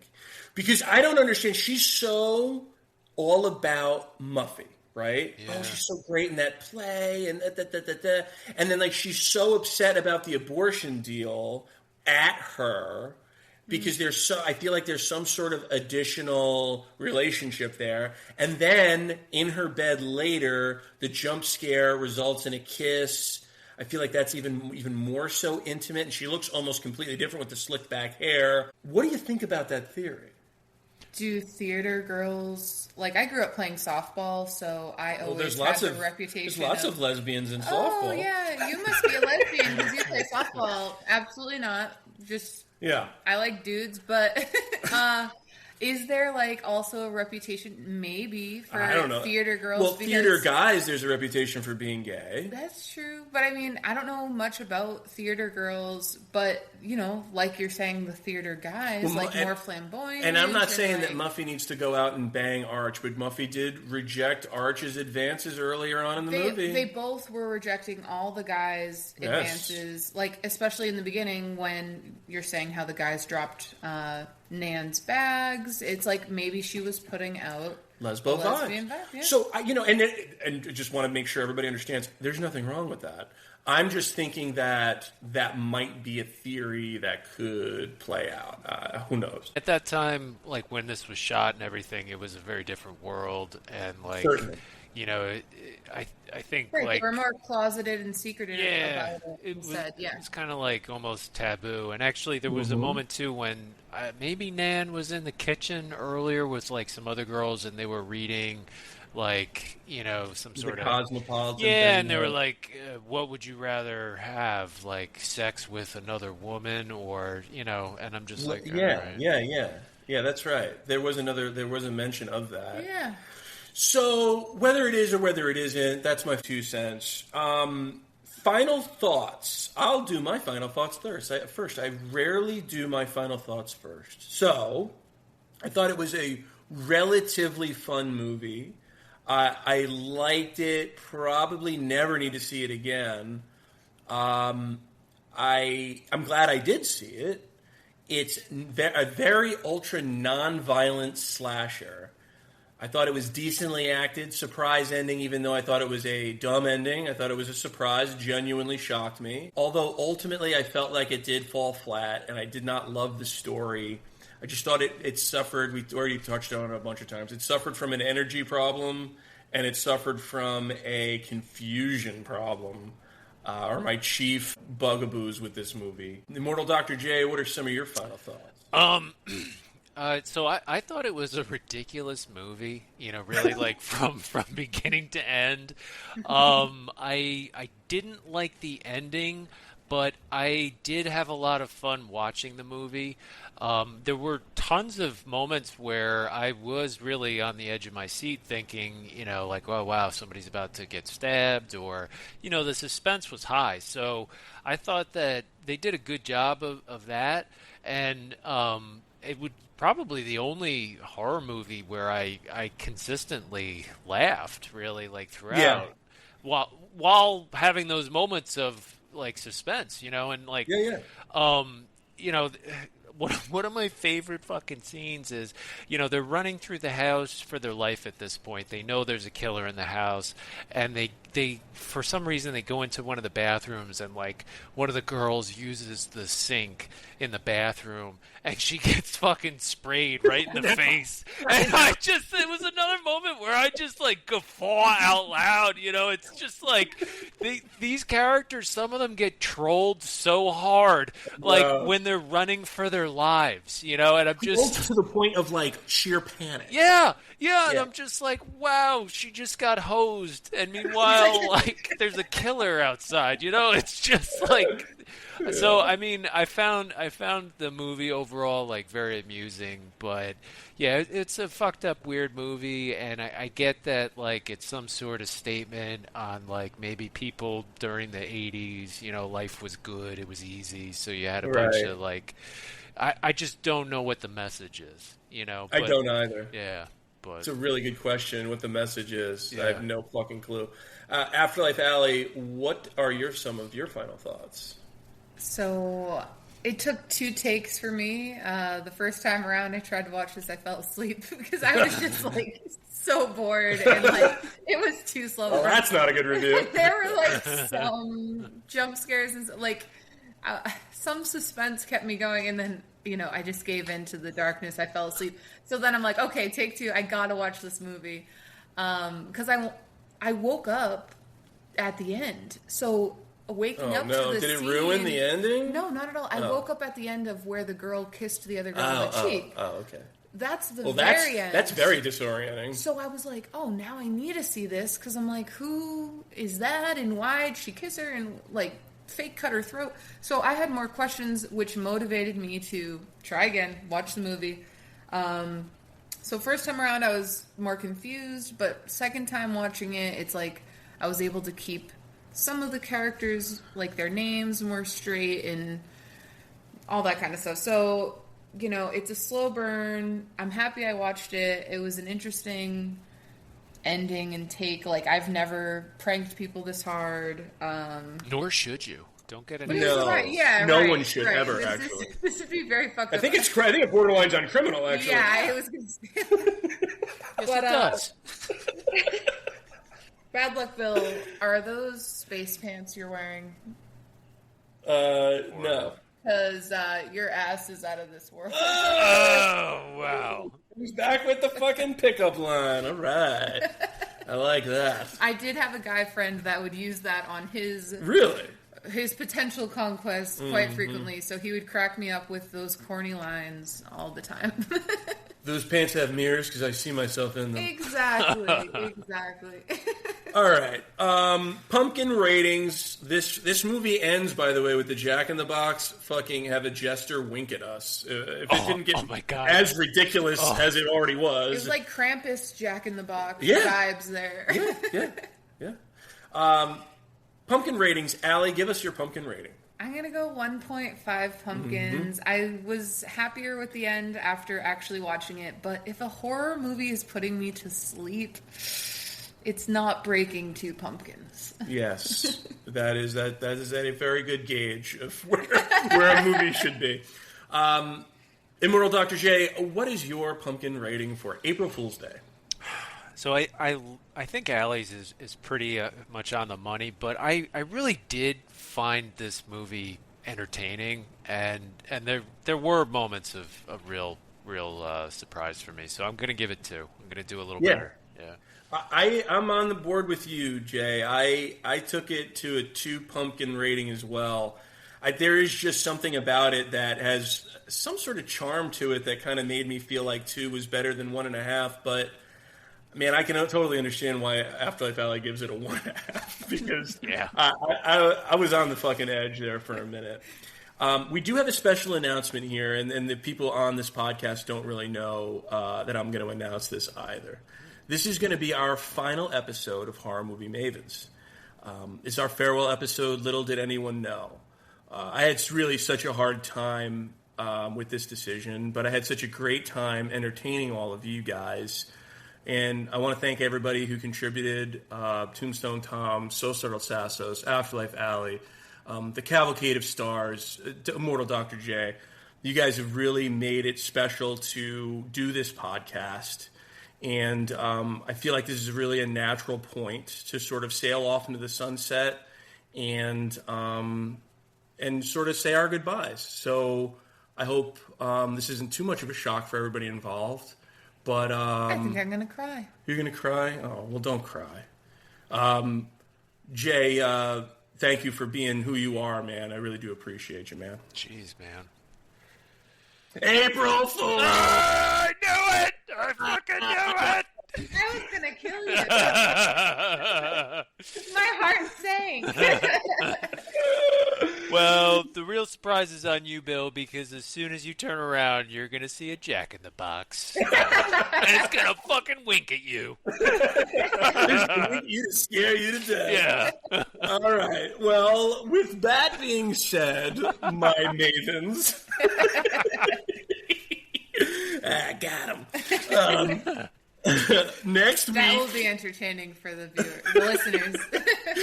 Next week, we're going to be reviewing 2025 Sinners. It's Academy Awards season, and it's going to be an Academy Award-winning picture.